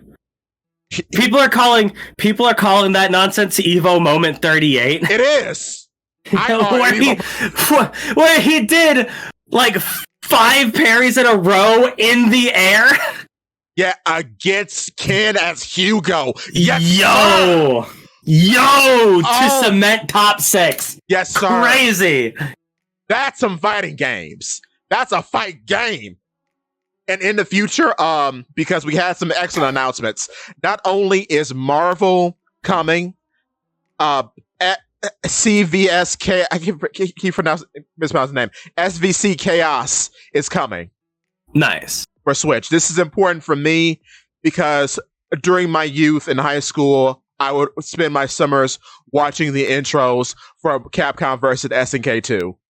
Yeah. So I cried. I literally did. that is coming back because I never actually owned one. So now I can own one. I'm happy about that. I'm elated. I hope it does well enough. Yes. I hope it does well enough between that and Terry and Mai being in Street Fighter. I hope that this elicits a good relationship and we get a new SVC. I hope so too. Speaking of Terry, he's immaculate. He's gorgeous. Terry looks like he's aged 30 years, but he still looks great. I hope he's got the English. The English makes the character. I mean, why wouldn't he? Are you okay? Yeah, why would you get like Luke's voice actor to be like, "Are you okay?" No. That would not be Terry. He should yell every sentence. Yeah. Because Smash didn't do it, and I was actually mad at Smash. Give me the intro where Ken throws Terry his hat and he catches it. Yeah. Please. Please. I don't know how that's gonna work. Because the intros in 6 are not exactly like that, right? Yeah. The intros in 6 are like, you have the arena and you have both of them walking out like it's a wrestling entrance. And then you have funny faces.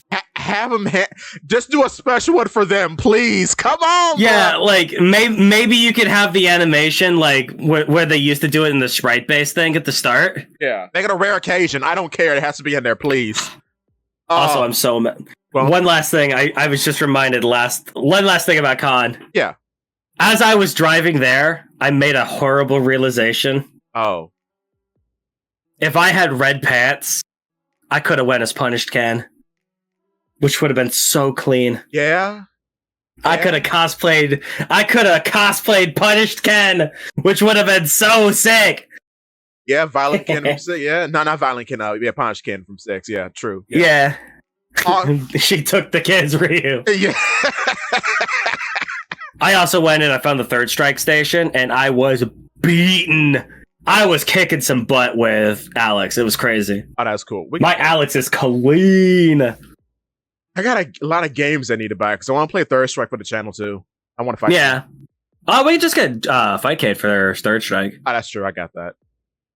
That's got some of the best rollback you'll find at any fighting game. Fair. Okay, we gotta do that. We gotta play 6 because like now I think 6 is gonna be my fighting game of choice because watching Punk with his Cammy, 6 is immaculate. Oh my god! Because I used to play Cammy on 4. Oh my god! Punk taking Evo. That's magical. It was so great. I'm glad he. That won. was one of Punk versus Bird for finals. One of the best sets I've ever seen in my entire life. Yes, that was crazy good. Immaculate play. And I'm surprised. I never invested in him in 5 because I didn't like to play too much of 5. But Ed is cool. Ed is completely different. I love from Ed. 5. I love him. Yeah, they completely reworked Ed. He's way cooler in this game. I love his grab. That's cool. Like they actually gave him some like real boxing stuff. It's great, and they made it so distinct from Balrog that it's really cool. It's nice that we have a proper third boxer. I like that. Yeah, I like that a lot. I didn't see too much jury. I saw a little bit of jury. What was crazy about the third strike? Some madman tried 12. Yeah, I'm like, what? Yeah, yeah. I mean, 12 has play. That's the thing about third strike is like, even the worst characters, they're not exactly tournament viable, right? But you can win with them. Yeah. Like, 12 has a lot going wrong with him. Yes. That is certainly true. But 12 has some play. 12 is... The problem with 12 is that Chun-Li does everything that 12 does better. Yeah. Like, 12 can be a little bit weird with his, like, little flying... not super, but his flying special. Yeah. But the entire purpose of 12 is get your gauge up and try to spam your super as much as possible. Because he's got a pretty decent confirm into his special. And his special does his super does like a little bit of damage. Okay. Which is very similar to how Chun plays, because the entire purpose of Chun is to get your super and get into it. Fair. Problem with 12 is that Chun exists. Yeah. So why would you ever play 12? Fair. But I saw Grand Blue. I had no interest in Grand Blue, but it was cool. Yeah. I did not know 2B from Nier Automata was in that. 2B isn't everything, man. She is. That was crazy. I saw some Tekken. Tekken's good. Tekken's sick. You know what? I'm not feeling 8, and I played 6 a lot back in high school. I'm just not feeling 8. I don't know why. 7 is like an immaculate fighting game. 7's good. I like 7. 7 is an immaculate fighting game, and 8 is good. 8 has one of the best tutorials, I guess, I've ever seen in a fighting game. Because in 8, you can go over replays. Yeah. And you can put yourself back into a situation at any point of the replay. That's cool. I remember that. Yeah, right. You're right. And if you do a combo on suboptimally, they will actually tell you what is a better way to go about this specific moment in the match. Yeah. You'd be like, oh, you did this, and that. If you did this at this moment, it would actually be more optimal against this character, which is crazy. It is crazy. It's absolutely nuts. So I feel like Tekken 8 is going to probably have like the biggest jump of popularity between this year and next year. I can see it. I feel like a lot more people are going to be tournament ready for Tekken 8 than Tekken 7. Because Tekken 7, you just have to go on YouTube and pray. Yeah. Yeah, there's not really that much you could do in terms of like preparing yourself and tutorializing yourself. Tekken 8, they give you so many tools to get into the game. And I nearly forgot. Hey, Hachi is back, baby. Let's go. Let's go. I lived, Kisama. Oh, that's so hot. I didn't think he was coming back. That's hot. That's hot. That's so hot. And Bison comes back. Everybody cringes and goes, ugh. Why? No! Hey, Hachi comes back and goes, yo! True. Speaking about weird stuff, saw a lot of Strive. Still not into Strive. was weirded. I knew Dizzy was coming. That was obvious. Yeah. Lucy from anyone that you could have put in the game from that series. Not Rebecca. I don't care about Rebecca. You're telling me that you have access to the cyberpunk universe and you don't put Atom Smasher in Guilty Gear? True. Right, because he's just Potemkin. Yeah. You're telling me that you can't put a Johnny Silverhand skin on Happy Chaos? Yeah. And make it so that Johnny and Johnny fight in what is literally the coolest thing that could possibly happen in fiction? Yeah. Lucy? That out of nowhere for no one. That was so odd. Who was vying for her? Also, this is the first crossover character they've ever gotten. Yeah. The first crossover character ever in the Guilty Gear series. Why? I'm amazed.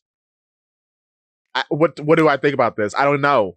Not even the protagonist from Edgerunners. Edgerunners. No. Like, what are you doing? Why her? Why her specifically? The internet doesn't even care. Okay. No one cares. Nobody. For no one. Literally for nobody. All right. Could you imagine how hype it would have been to see Gold Lewis Dickinson, yes, the Secretary of State for the United States of America, fighting Atom Smasher? That'd be sick. That'd be honest. Nah, you're right. That'd be sick. That, like, he would have fit so well in this. Soul Bad Guy versus Atom Smasher. Come on. It writes itself. Atom Smasher sounds like he would be a Guilty Gear character. You do. Because he looks like that weird bed guy. Bedman? Bedman. Oh, right. Wasn't Happy Chaos Bedman? No.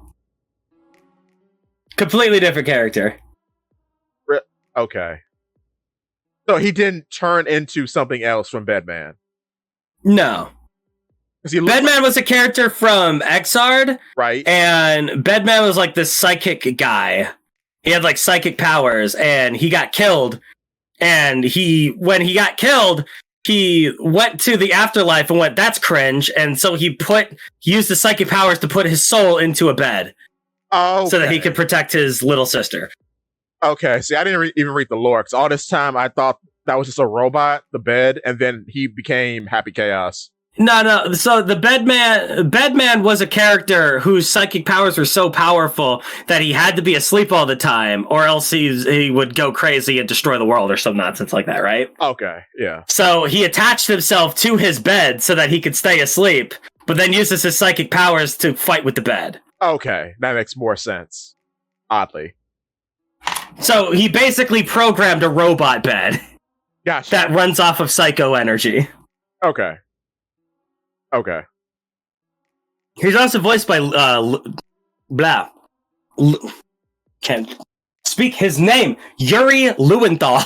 Well, that's not surprising because he is voiced by Sasuke. Yeah, it's very funny. Also, Mature is in KOF. Yes. I don't care about that. Did you hear?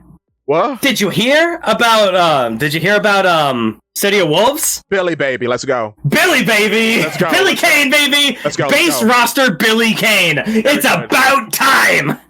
And I just want to say that game looks immaculate. It's gorgeous. Mm-hmm. Good KOF. KOF is doing things. I'm happy for him. I'm so glad that SNK is back. Oh, they're so back. Mars people. I can't wait to play it. Mars people. I need an SNK game to be in EVO next year, though. Yeah. Well, no, KOF was in it.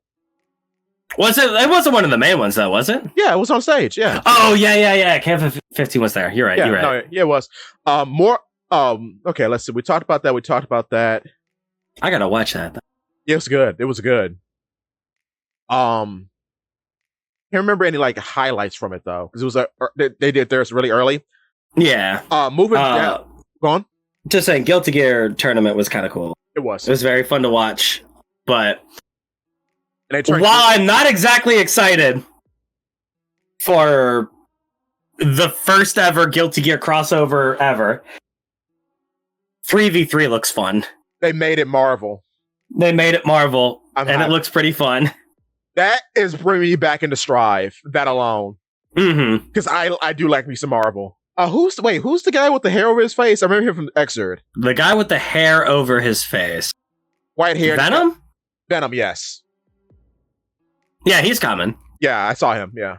A lot of people were very excited about that. Like, Dizzy and Venom being in the game, for the first time ever, it finally feels like it's Guilty Gear. Yeah. I remember the core roster, everyone was so mad because no one was in the game.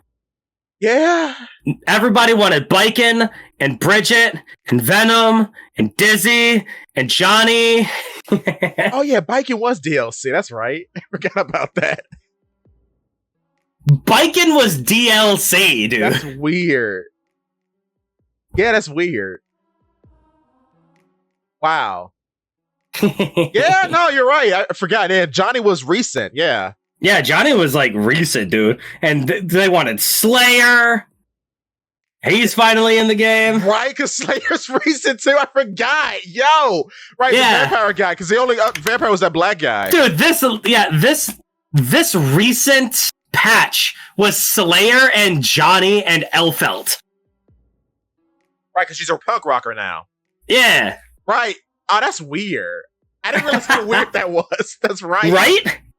3 staples of Exard. Oh, that's weird. Why they do that? Right? No, it's weird. And then, what's her name with the key? She's back after 20 years. Yeah, Abba. Yeah, nobody was really clamoring for Abba, but I'm glad to see she's there. She looks sick. She does look sick. Because I went to research her, because as soon as I saw the key, I'm like, a PS2 memory flashed in my head. And I said, I remember her from that magazine. Who is she? You're like, yes. And you lift up a copy of Kingdom Hearts 2. Keyblade. Oh, Kingdom Hearts 2. I can't wait for Sora to be in Guilty Gear. Honestly, it'd be so hype. I would clap. Could you imagine if they put Sora in Guilty Gear? He's already in Smash. I clap, bro. Holy, that would be so sick, actually. I'm down for it, bro. Do it. And somehow they get the Disney license and he summons Donald and they put Goofy in Guilty Gear. Finally, Guilty Gear is good. No, they make him Jack O and he keeps summoning Disney characters. Yeah. Oh, Lord. Oh, she was in the finals. Jack-O was in finals. Jack-O won the whole tournament. That's right. All right. That's crazy. Bruh. Yeah, she sure did. Because it was Jack-O versus Soul, right, at the end? Yeah, it was Jack-O versus Soul. Right. Soul knocked Jack-O into losers. Jack-O clawed back up and took it in round 10. That's amazing. Oh. So man. Everyone in the comments is basically yelling about that one meme. Yeah, the Jack-O I don't know if you know the gorilla meme of ride wife, life good. Oh yeah, people saying that in Twitch chat. That was amazing. I remember that. Wife fight back. Wife fight back. Wife. Regrets. Wife gone. Regrets. Strive was immaculate. Yeah. Go on. That meme is basically Guilty Gear's entire story in a nutshell. And that's where it came from, is a video called Guilty Gear's entire story in a nutshell. Because everyone's a Valentine. Because Jacko's a Valentine. Yeah. So I'm right. Yeah. On a less exciting note, there's a Hunter fighting game. Nen Impact looks so poopy. I cannot. Go on. I cannot believe the same company that made Strive look as good as it does. Like, say what you will about Strive as a video game. Yeah. Even say what you will about its cringy art style that I hate. Yeah. Strive is like Strive and Exard is wizardry in how good they make those 3D models look. Yeah. It's immaculate. Yeah, like I don't even like the art style, but I like how the models look. How did you mess up Nen Impact that bad? And not only that, do you remember a game called Dragon Ball FighterZ? Yeah. Yeah. Like, how does this look like Street Fighter 4? Why does it look so bad? And I'm just sitting here like, it is One Piece's 27th anniversary. And we're right off of the live action. We're going into season 2. Nobody went to Shonen Jump and said, or Namco Bandai or whatever, and said, maybe we should make a One Piece fighting game. It's this. What is hot about Hunter x Hunter right now? What? The manga? It's in hiatus. Is there a new anime? No, because all the designs are based off the 2011 version of the anime. You remember 2011, Zakk? God, 13 years ago? 13 years ago? I'm like, who is this for? Yeah. Who is, like, no, I'm not even being mean about it. Who is it for? I'm not at all interested. Like, if it looked as good as Fighters, I would be into it. I would be excited to see what they do. Because it's so weird. It's so out of nowhere. That I could be like, you know what? I'll give this a chance. But you look at those models, man. They look so bad. They're awful. And then at the main stage, they announced Miriam's going to be in. I'm like, I hope he was. What are you talking about? That's not a surprise. Why wouldn't he be? Yeah. Are you stupid? That's the main villain of the series for 2011 Guys, anime. just so that you know, Killua's going to be in the game. Right. Really? Oh, don't forget about Kurapika. I hope so. It would be funny if Leoria wasn't in the game. Yeah. If they just decided not to. Oh, we're going to have Uvo again, which Uvo again was the surprise. Like, oh. Yeah. Oh, wow. Which, yeah, it's an Arxis game. Every character is going to be a zoner. You need, or not a zoner, a rushdown. You need Uvogen. Because he's going to be a big body armor rushdown character. And he's going to be a problem. He's either going to be a problem or he's going to be the worst character in the game. Which that's how it always works. It's looking like the latter versus the former, but we'll see. Yeah. Which I won't see because I don't care about this game. Yeah, I'm not gonna buy it. No, me neither. There's money to be spent elsewhere. Let's see. I'm kind of glad it's not the One Piece fighting game because I would not want the One Piece fighting game to look like this. Yeah, because that's crazy. Also, I feel like a One Piece fighting game is a little bit too much of a monolith. It's a big deal. It's too big. It's big. One Piece has 1,000 different characters. And the problem, if you have a base roster of 12, which most fighting games do nowadays, yeah, that's the Straw Hats and 2 characters. Which, depending on when the game comes out, that could just be the Straw Hats. Yeah. Like, you would need to have a base 24 roster at least, and you would have to make a One Piece fighting game where you're going to give us Usopp as DLC later. Which is wild. Because ain't no way you're gonna fit every Straw Hat in the base roster. Nah. Because you know you gotta put Whitebeard in there. Yeah. Or Ace, or Sabo, or Crocodile. Mihawk will be DLC. Like, and from how One Piece has been handled in these sort of like shonen compilation games, it's going to be Hancock. If it's not Hancock, it's Yamato. Yeah. It's one of the two. Because they always put Hancock in these. Like in Jump Force, it was Hancock. Yeah. Weird. And then, it's not going to be Kids. It's going to be Law. What's Law's DLC? Oh, Law may be base roster. Law might be base roster. He's popular enough. Yeah. Blackbeard's base roster. Easy class. No, Blackbeard is final character tier. Yeah. Yeah. Yeah, I can see I could see, like, the last character that they release would be... It would either be Blackbeard, Gear 5th, or Kaido. Yeah. Or, I mean, depending. Like Saturn. Which, because he's done enough. That would be crazy. Also, the size is a problem. Because, like, how do you put Big Mom in this? Oh, you could just put her in as a big body character. They don't have to be, like... They don't have to be perfectly to scale. Yeah, that's fair. Because, yeah, Potemkin's big, so whatever. Yeah. And And well, yeah, what am I talking about? Yeah, Broly and stuff. Yeah, yeah, no, you're right. Bro, though, Big Mom is like a big body set play character would be crazy. Yes, sir. Yes, sir. All of her buttons would be full screen.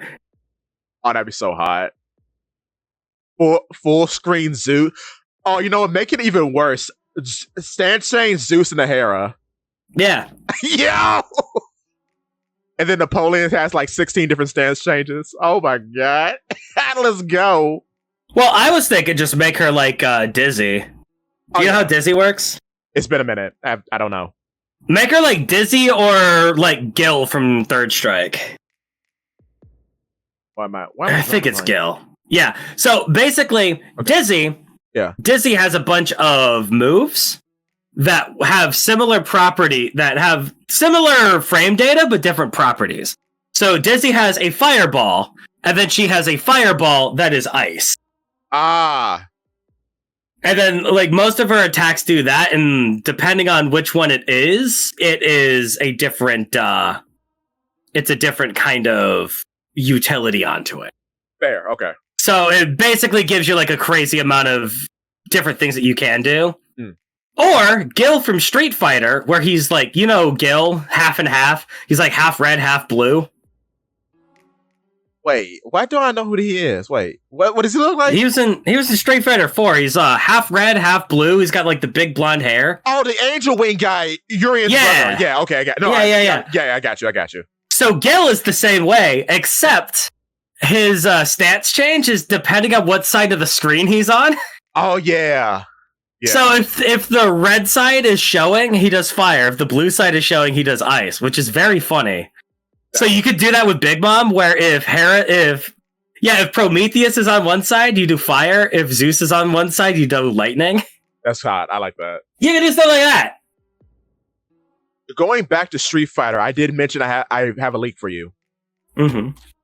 Okay, so we know that the DLC characters now are Bison, Elena, Terry, Mai, right? Yes. So there was a guy, apparently, who was posing as Vergabin. You remember Vergabin from the Smash days? No. He was a big Smash leaker. He leaked all the Smash characters. Okay. So there's this guy posing as him, and he predicted that Bison would be coming to Street Fighter, but he would be older and he would have an arm leaking psycho power, right? Yeah. So then, like, okay, well, this guy may be kind of credible. So the leak goes that the characters that'll be joining in season 2 are Vega, Armika, Sakura, and this new black character who's from Africa. The funny part is that how they describe Sakura is based on how a concept art character looks. Called Asuka, which is like dressed in like traditional Japanese wear. So they're saying Sakura will look like that, which makes sense because they seem to be going back to the concept art. Well, if you look at Manon, because Manon is just Abel, and Abel was originally a girl. Do you know what makes me sad? What? None of those are Sean. Now, I have good news and bad news. The bad news is none of them are Sean. The bad news, none of them are Sean. The good news is, do you remember Rufus? Yeah. Rufus originally was supposed to be a black guy named King Cobra. They putting King Cobra in the game? It might be King Cobra. The African guy, it might be King Cobra.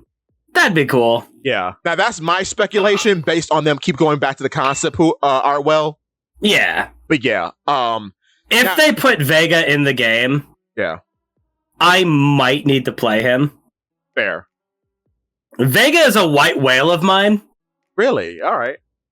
So, the first time that I ever played a fighting game ever was my buddy had, I believe it was Street Fighter 2 Alpha, I believe. Yeah. And the first character I ever played in a fighting game was Vega, because I thought he was cool. He is cool. He is cool. He is sick. And every time I've seen Vega in a fighting game, I've tried to play him, and I failed. Fair. I have played enough fighting games to where I might be able to understand and finally get to play Vega. I feel you on that because I have a similar experience with Jury, but it's less pure than your journey. I'm not gonna lie, it's very lewd. I've always wanted to be good with Vega. Well, you might get that chance, bro. Yeah, in Street Fighter 6. Now, people are saying, which is just the guy whose video I watched, he's saying Balrog. I don't know if Balrog's coming back. Balrog retired, didn't he? See, I don't know the lore. Is he supposedly in 6's story mode? I don't know. I haven't played the Yeah, I guess.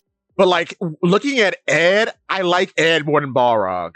I feel like we don't need Ed and Balrog in the same game. Yeah. Like, if anything, Dudley, because he's different. But I feel like we don't need Ed and Dudley in the same game. That's fair, though. I don't know. I think Dudley would be too good in this game, though.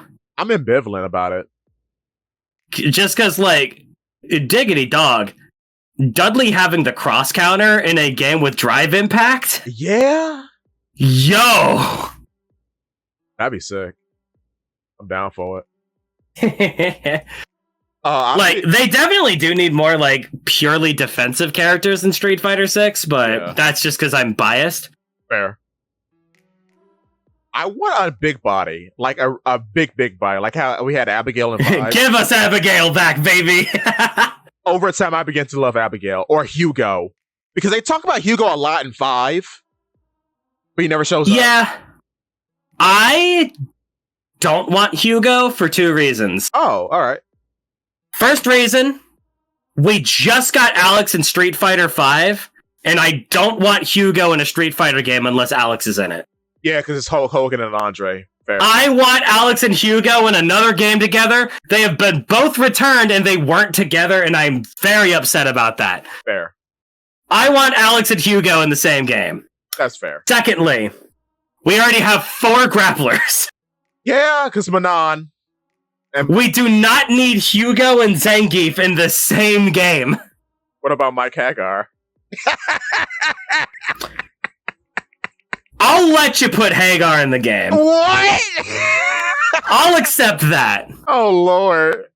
You know what? If you want to put Hagar in this game, the man is like the mayor of the town in the story mode. Yeah. He should be in the game.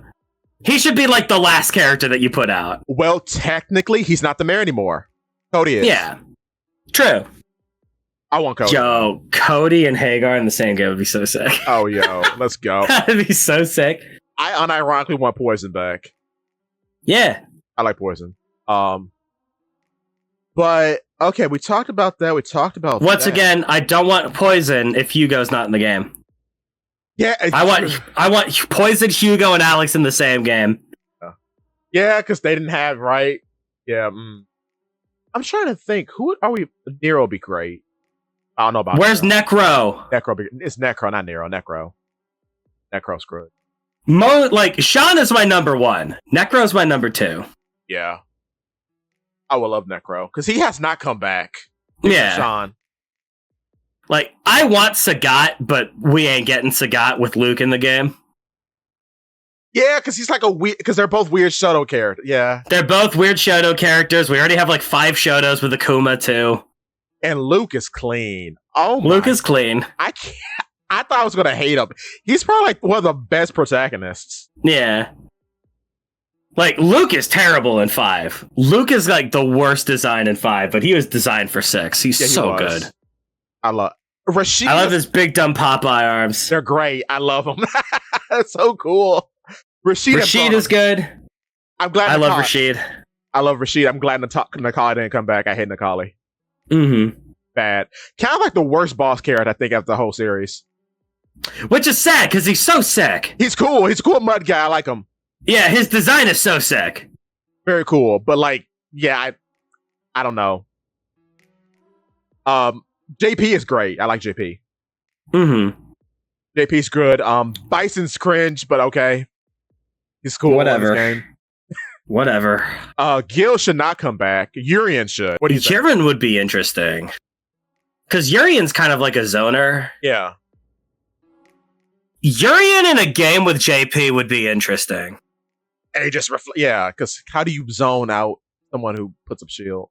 Yeah, and that would be with the command grab. Right. Like Urian and JP would be playing the game exclusively at full range at all times. That's cool, though. It would be like the coolest zoning fight that you've ever seen, ever. Because instead of like trying to get in or trying to outzone their fireball, trying to win the fireball war, it's literally both of them having their game plan be at full screen, which would be kind of clean. I like that. If they could design it right. Yeah, that's based. I like that idea. Yeah. Don't have his weird butler girl back with the ice. I don't like her. Oh Lord. Colin? Yeah, no, thank you. Colleen. She's so cool though. I appreciate. I like Colleen. I like Colleen. She's cool. All right. Colleen is Colleen, but I was never good with her, but I wanted to be good with her because she's cool. Yes, cool. I like her big dumb ice powers. They are cool. I want Oro, but we're not getting Oro. Yeah, we had enough Oro in 5. Yeah. Man, wait, who? Remy ain't coming back. Remy ain't ever coming back. No, because you brought something to my attention. I did not realize that DJ was this Guile. He is. Yeah, I mean DJ is Guile, but he's better. Yeah, because I like DJ. I like it, and he has some clean costumes. Oh my god. Yeah, like DJ is another zoning charge character. Like he's built a little bit more about like getting up close and being aggressive, but like he's more technical Guile. But in a world with Guile, Remy's never going to be in a game. No. Also, you cannot put Remy and Guile in the same game. No. Don't bring back Nash. That was a terrible idea. Yeah. No, I hate Nash. I hate him. I watched EVO for Street Fighter 5. It was awful. It was on ESPN too. Awful. It was Nash all the way down. Bad game. Mm-hmm. Bad game. Man, who? Oh, yeah. I'm glad Honda. I think it was like what? First Street Fighter tournament with Nash. It was like 4 Nashes in the top 8. Yes, Nash all the way down. That was the first Street Fighter tournament that was the first Street Fighter tournament I ever watched, and everyone was playing Nash. I was like, "Wow, this game must suck." Yeah. There's only one good character in this whole game. Yeah, that's the impression you. It was like Nash and Chun-Li, and then there was one Ken. That was it. And I'm so glad Cammy is so good in this game. Oh, because that's all I played in 4 was Cammy. So I'm probably going to pick up Cammy again and see, because I haven't touched her yet. Oh, man. I love the Marissa play. I saw a bit of her. Marissa's cool. I love her. She's great. Oh. Yeah. Marissa is very funny, because her entire thing is like, everything about Marissa is awful. Everything about Marissa sucks. She's got terrible movement, awful buttons, bad specials, but if she hits you one time, you're dead. And it's so funny. If she hits you one time, that is 80% of your health bar immediately, which is awesome. She is like a demon. It's so cool. Not a lot of Akuma, which was surprising. They changed Akuma. So basically, like your Akuma mains that you would normally have, like Tokido. Yeah, he plays Ken now.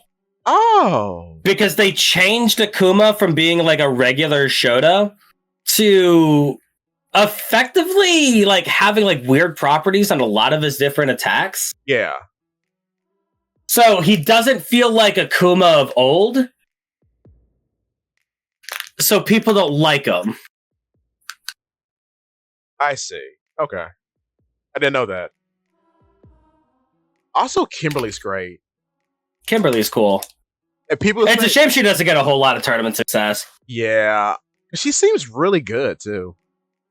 Like, Manon is someone that I understand would not get a whole lot of tournament success. Yeah. If Manon is a tournament viable character, someone messed up. Yeah. The game is ruined if Manon is allowed to go off that hard. Yeah. Manon is exclusively perfect for newcomers. and a great scrub killer. Yeah, and then until you get your feet wet and then try somebody else. Yeah. Okay, that's fair. Manon is a great low tier character. Yeah. Because she's not like 12. Yeah. Where 12 can't play the game. Manon can play the game, but she excels in like lower levels. And is really good at teaching you the mechanics of the game. Which is fair. Because I haven't touched Street Fighter for years and I had success with Manon. So yeah, no. Mm-hmm. Fair. I wish there were more Jamies in top success, though. Yeah, Jamie did not get any. That's crazy. No one. All the Jamie names. I think all the Jamie mains switched over to Rashid. Yeah, because Rashid when was he came out, top 6. Yeah, no. And Rashid is crazy. Rashid is good. You can push that level 2 with a yeah. What? I feel like they're probably gonna make I don't know. They might decide to give Jamie let his bar carry over his mechanic between rounds. Like how Manon does. Yeah.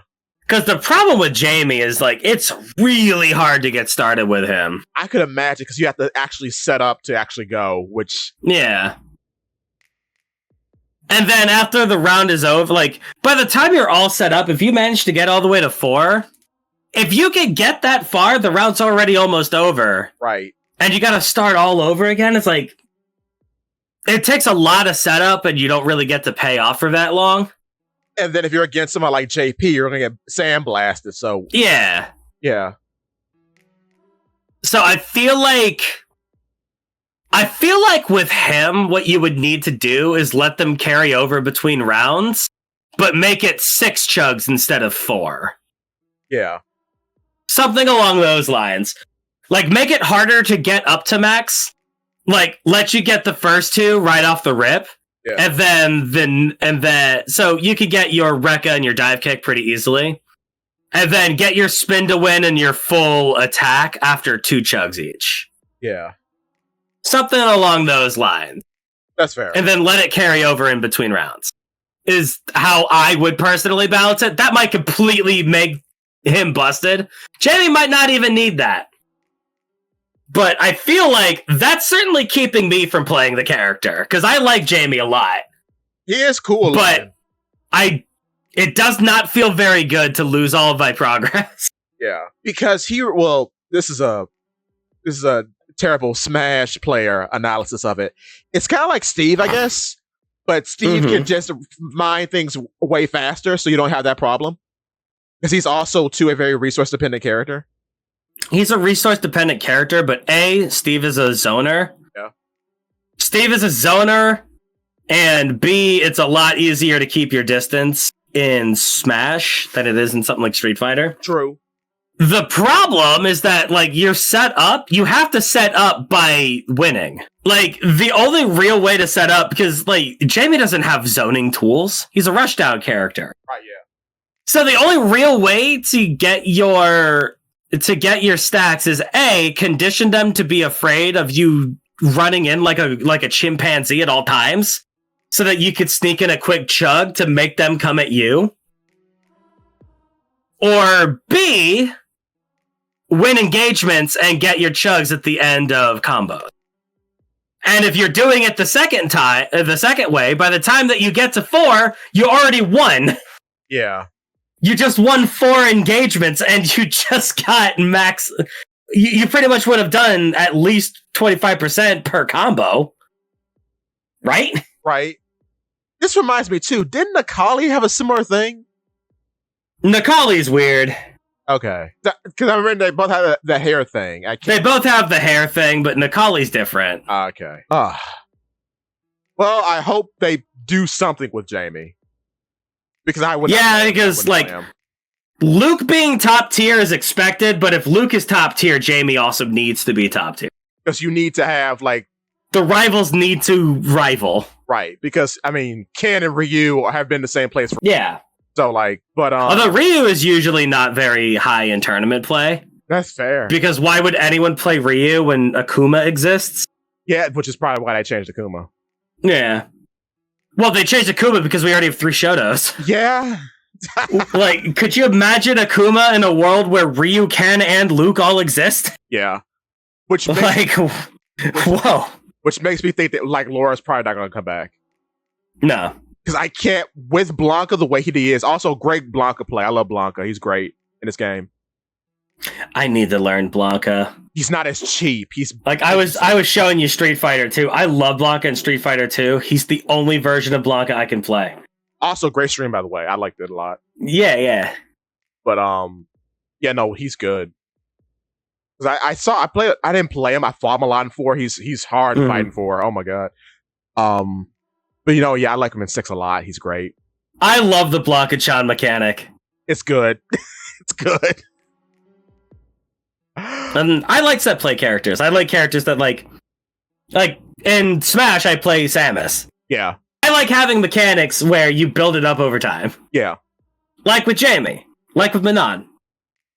And it feels that way with Samus because you have all these different like zoning options. Right. And you use your zoning options to effectively charge your big shot. And then you go in. Cool nonsense.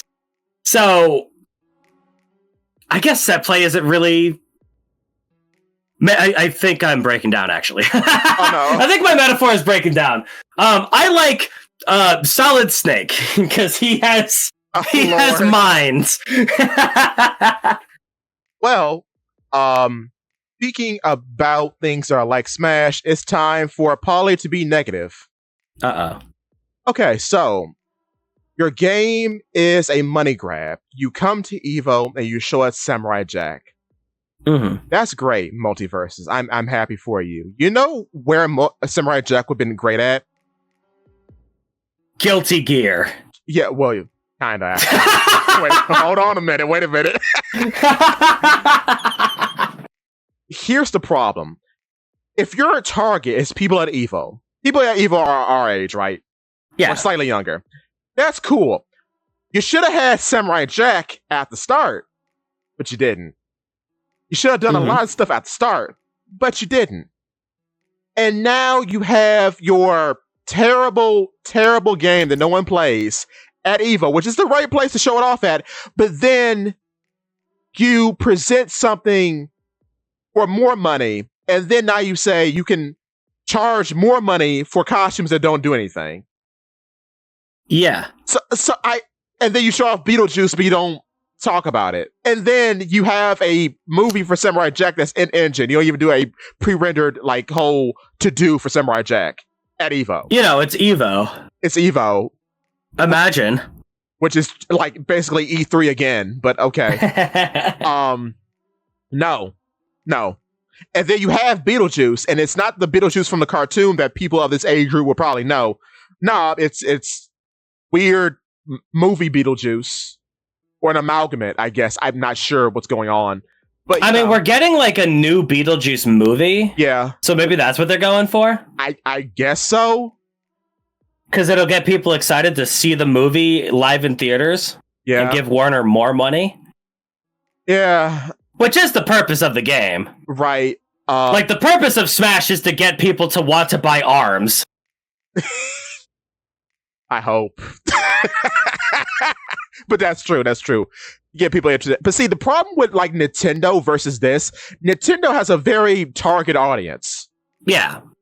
And then people who like know the guest characters that appear in Smash probably have played games with those guest characters in them. And if you haven't, well, these guest characters games are going to be on the Switch. That's the whole point. Yeah. With Multiverses, the problem is their starting roster is literally all over the place. Except for Banjo and Sora, actually. Which is, Sora, that was a cross-promotion because the Kingdom Hearts games were coming to the Switch. Like, when they announced Sora, like, things were coming. So it was a big advertisement. Fair. Banjo is, like, out of nowhere. Banjo's, like, literally for, like, I guess for NSO, maybe, I don't know. I'll still never forgive them for Pyra and Mithra. I hate those characters so much. But anyway, yeah. Multiverses.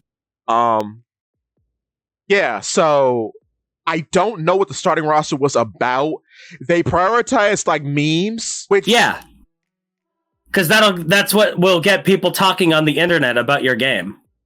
I guess people are going to purchase the game for the roster. You only have Shaggy. Oh Lord, that's another thing, and that brings me to Killer Instinct. Mm-hmm. That wasn't an EVO, but many advertisement was shown for Killer Instinct during commercials, and you can get all the characters for $30. Back when it came out, you had to buy them like bit by bit. So that's good for Killer Instinct. I'm glad that I'm glad their game is finally playable. Yes, I'm glad they turned around, and I've been watching videos on it. I will buy Killer Instinct soon enough. I will, because it's $30. I mean, for something like Multiverses, I think it would be like Smite comes to mind. Yeah, the MOBA. Smite is a very interesting kind of game because you can start with like 12 characters off the rip that rotate every week. Yeah. Right? But you can purchase characters by giving them money, that you can have all the characters. Or you could buy a $30 basically pass to get every character that exists and every character that will exist later. And that would be cool, but they want all your money, Zakk. That's the problem. I feel like they would get a lot of money off of that if they did that in Multiverses. But they don't want that. They want more money at once. I guess. $200, Zakk. That's what they want. Yeah, that's fair. Also, costumes cost more than characters. Did you know that? That's awesome. The Killing Joke Joker is worth twice the amount of Joker. Good. Oh, it should be. Oh, my days. Oh. And now they got this new system. I don't even know what it's for.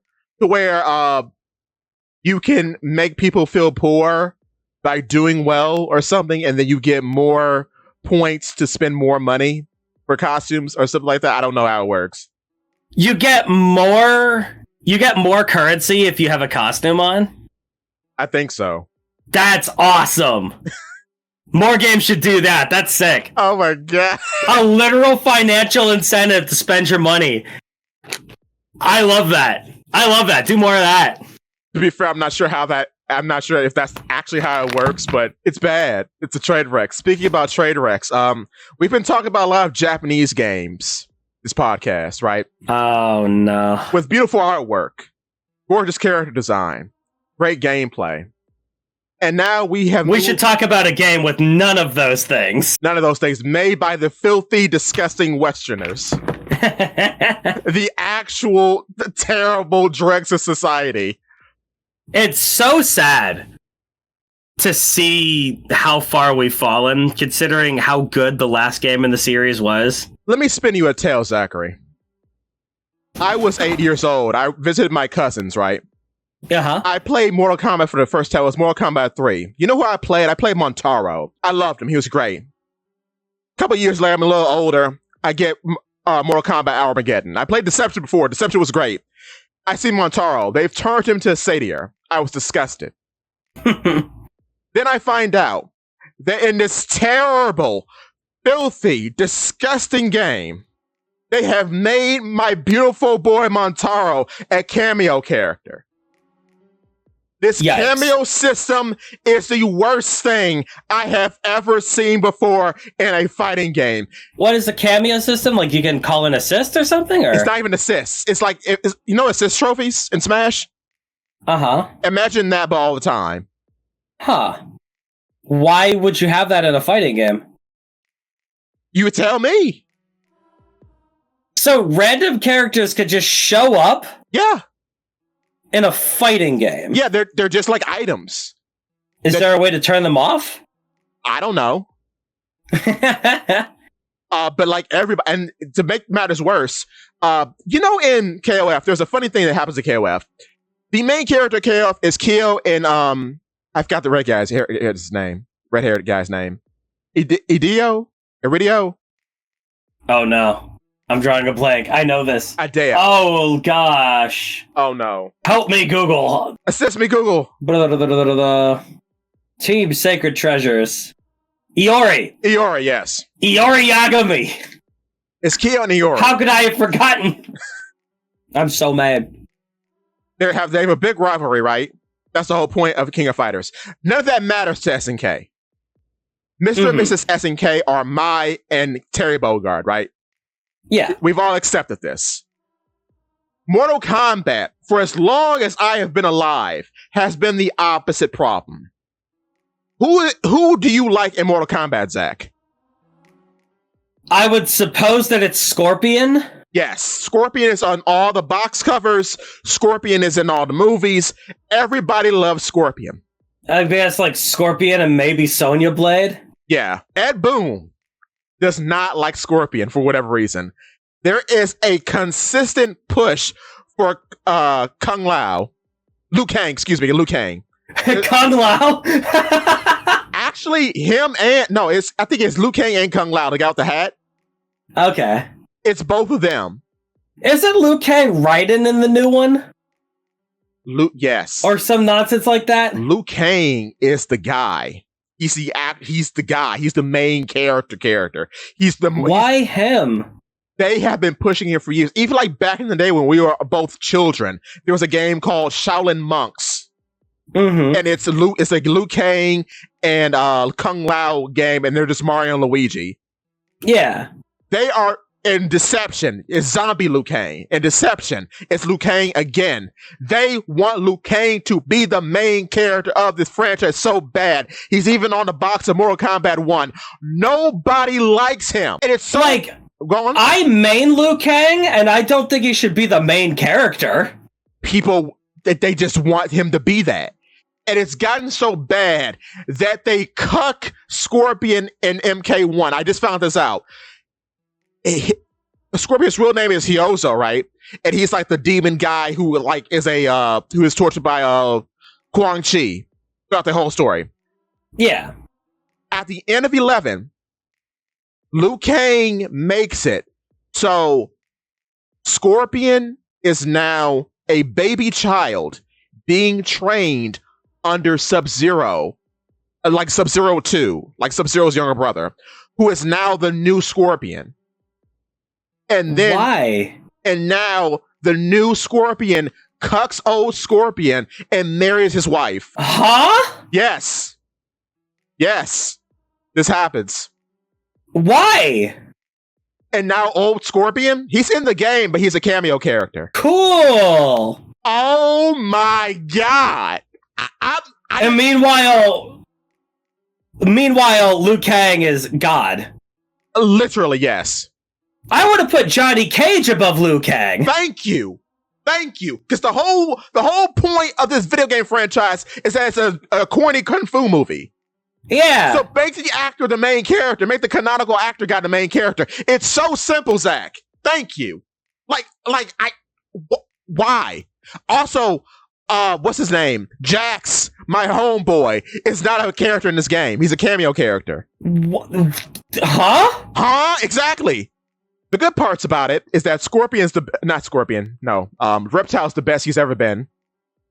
Mm-hmm. Which is great. Did I watch it at EVO? Yes, I turned immediately to Street Fighter 6 though. I don't care who won it. I mean, Sonic Fox won, but I don't care. It's the Imagine Sonic Fox winning a Mortal Kombat tournament. It couldn't be me.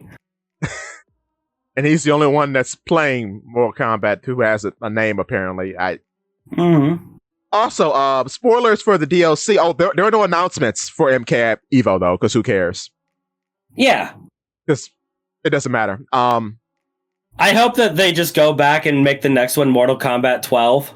Yeah. I hope they just skip this one.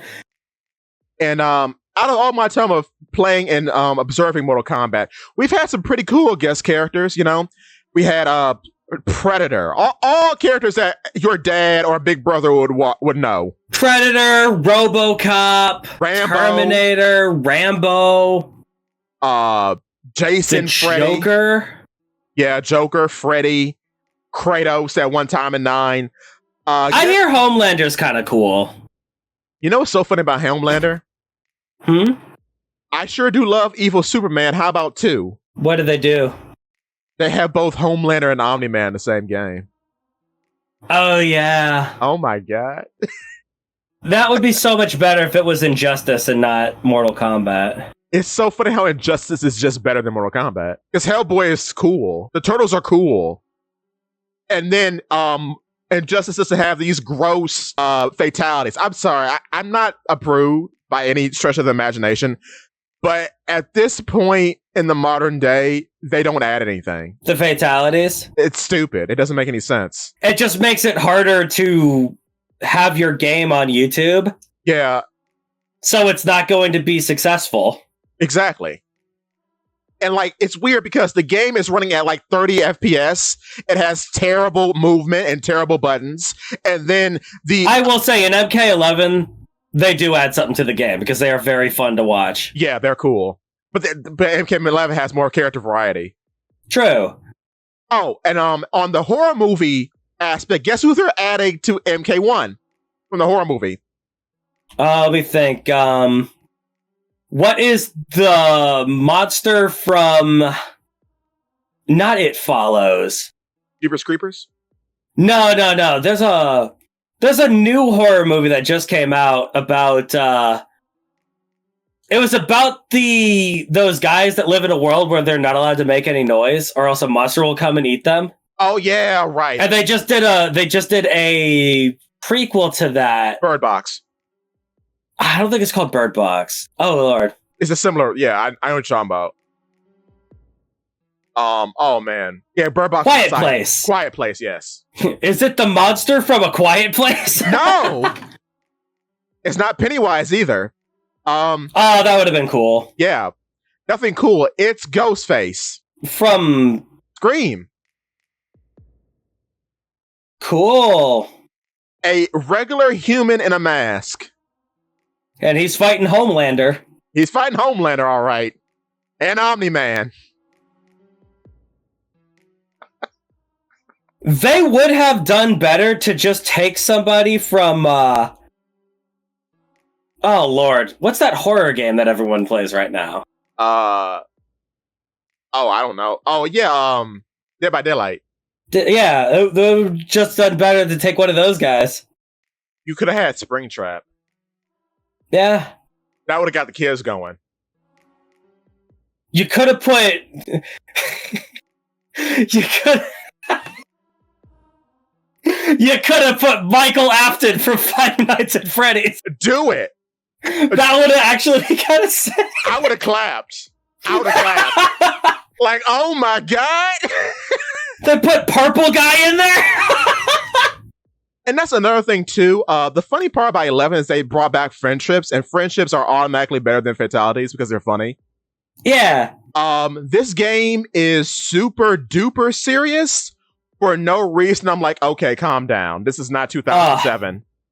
Man, because that's my favorite thing about Mortal Kombat, how seriously it takes itself. Oh my God. It's become a parody now. It's a parody of itself, and it's so odd. And then to me, this is just me. I want to do another video about this, like, because I never talk about this, but I think it's important. To me, Mr. and Mrs. Mortal Kombat are Scorpion and Mileena, because they're almost the same character in terms of design. One, Scorpion, well, how he used to be, he could take off his face and there's a skull underneath and he lights people on fire. Okay. He has a hidden face. And then Mileena, she seems like she's a beautiful woman, then she takes off the mask and then she has a monster face underneath and then she eats people to death. Cool. So you would just think that they would be like the main characters, or the characters at least the company goes with. And then their complementary colors, it would make sense, but that's not the case. I don't know who Mrs. Mortal Kombat is. I don't know. I guess it's Kitana, because it's not Sonya, who's also not in the game, by the way. Amazing. They don't have half the roster from the first Mortal Kombat game. No. In the first Mortal Kombat game. No. Amazing. And Bo Retro's gone. The funny fat guy who poops and burps. Cool. He's not there either, so... Baraka's here. They turned Baraka into a character, which is cool, I guess. And Mileena, they turned Mileena into more of a character, which is great. Tanya looks terrible, but that's fine, I guess. I'm just trying to think of like what kind of guest characters would work really well for a series like this. I mean, I would have taken Saw. Yeah, I would have taken cancer-ridden Sawman fighting in his wheelchair over Ghostface. I would have taken Jeepers Creepers, the weird bat thing from that movie. The bat demon in a trench coat.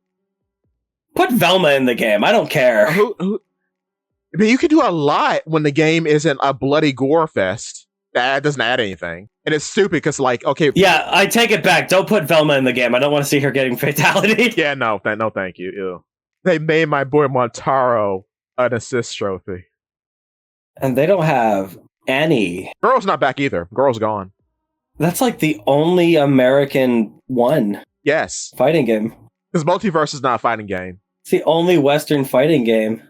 That's why Killer Instinct needs to come back, because I recently saw what people have put up for Killer Instinct on TikTok. It's nothing but stick stuff. It's all sick. Yeah. And it's amazing that game came out in 2013, excuse me, and it looks immaculate. Yeah. But I guess who cares? I mean, Injustice has always done pretty well for itself. Injustice is legitimately cool. Yeah. But I like Injustice 1, how Batman could just throw a dumpster at you and you win. It's very funny. Also, important news: WB has bought Multiverses, Player First Studios, rather. I was about to say WB better have Multiverses. So they own the studio now, which is fantastic. So they can just shut them down when they fail. Yeah, because no one's going to buy this. Of course, no. Because here's the point, and I've talked to you about this before. And okay, I'm sorry to everyone. This is the negative part of the podcast. I'm popping off, but the Switch 2 is right around the corner. Once Smash comes out, that's it. Do you think they're going to have an Ultimate Edition of Ultimate? It's probably going to be that. I'm not going to hold you. I don't imagine that they're going to have a new Smash for this. They're not restarting. They're too far deep. Yeah, I imagine it's going to be more of a Mario Kart 8 kind of deal. Yeah, like they're rebranding like Smash. What's it called? Super or Deluxe in Japan? Smash Deluxe Plus or something. Yeah.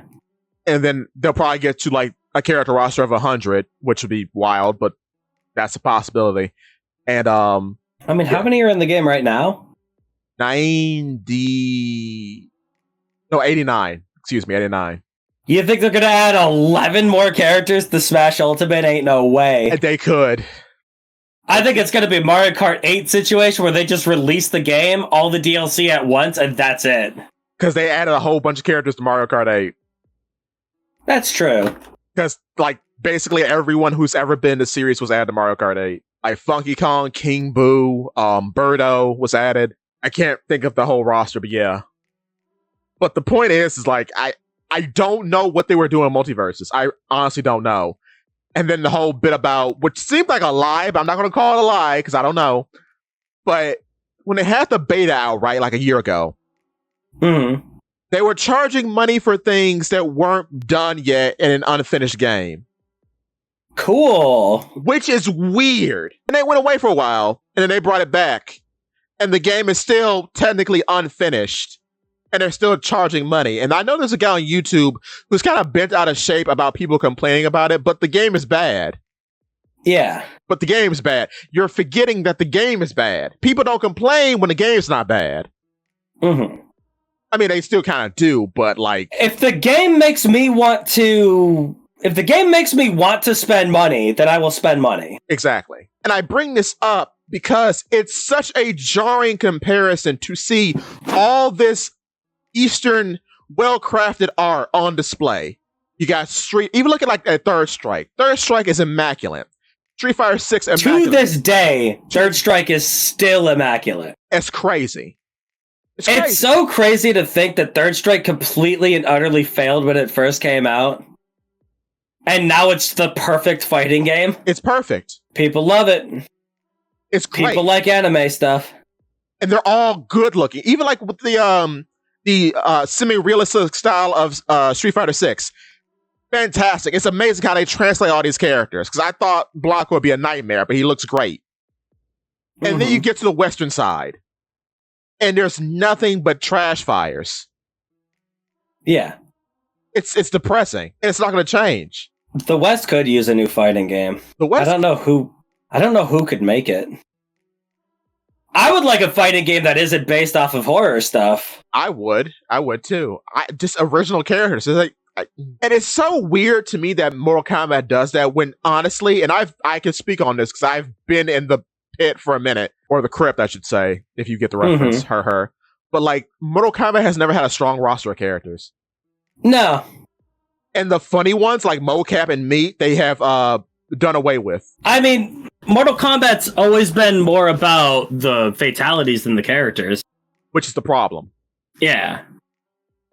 And then the fact that I found out this recently too, the point of Mortal Kombat 1 was that it's supposed to be that Liu Kang won and he made his own world, right? Yeah. But that's not the only possibility. Mortal Kombat 1 tells us that every single arcade ending is possible. Cool. When I watched that video, I was like, oh, this is awful. What is wrong with y'all? What is actually wrong with y'all? Why would you do this? Why don't you want a set direction for this franchise? I don't know. That is wild. And I apologize for being so negative. It's just baffling to me. I would like to see the West do a little bit better. It's time. It's time. And the moment fighting games are in a renaissance right now. They are. And the West is just stumbling through it. If KI comes back, Mortal Kombat is actually washed. Mm-hmm. Because I was uninterested in it, but like seeing what it can do now, it's immaculate. It's great. It's superb. And then when it came out, it was like Xbox's Smash Brothers. You had General Ram from Gears. You had the Arbiter from Halo. You had Battletoads you had Rash from Battletoads. It's just cool stuff. That's great. And Rash is immaculate because you have this cartoon frog who fits in perfectly with all these other characters. Also, Fulgor is the coolest main character I've ever seen. I know Django is the main character for the Killer Instinct, but no, he's not as Fulgor. Oh, Fulgor's great. He's a predator. He can turn invisible. I didn't know that. Whoa. Oh my god. Oh, he's so cool. Oh, Fulgor. Fulgor! And then he has like a junk bad version called Kilgore. It was like a prototype version. He blows himself up during moves. My man, Kilgore. I play as Kilgore. Me too. Yo! He's got like guns for hands or something. It's very funny. It reminds me of like Gundramon from Digimon. It's just this over-designed mess. He's great. Oh yeah. It's too good. All I could say though, EVO was pretty good. EVO was pretty good. Ban the West from participating, please. Yeah. But it's about that time. Yeah, it's about that time. Thank you all for listening to me rant for hours. And if you're on the TikTok, I think you should check out Pinball PA Zakk for some great arcade gameplay and history and fun. And while you're at it, go to that YouTube and check out Reddit Sephiroth. That's still the name, right? Yeah. Check out Reddit. I'm still working on that, but all right. Yeah, check. But while you're at it, give us a follow right here if you're on Twitch, if you're on the TikTok, all that nonsense, and go to the YouTube to youtube.com/polypede_works and drop a subscribe there. Bar is open, boys. Don't be dodgy. We'll see you in the next one. Bye-bye.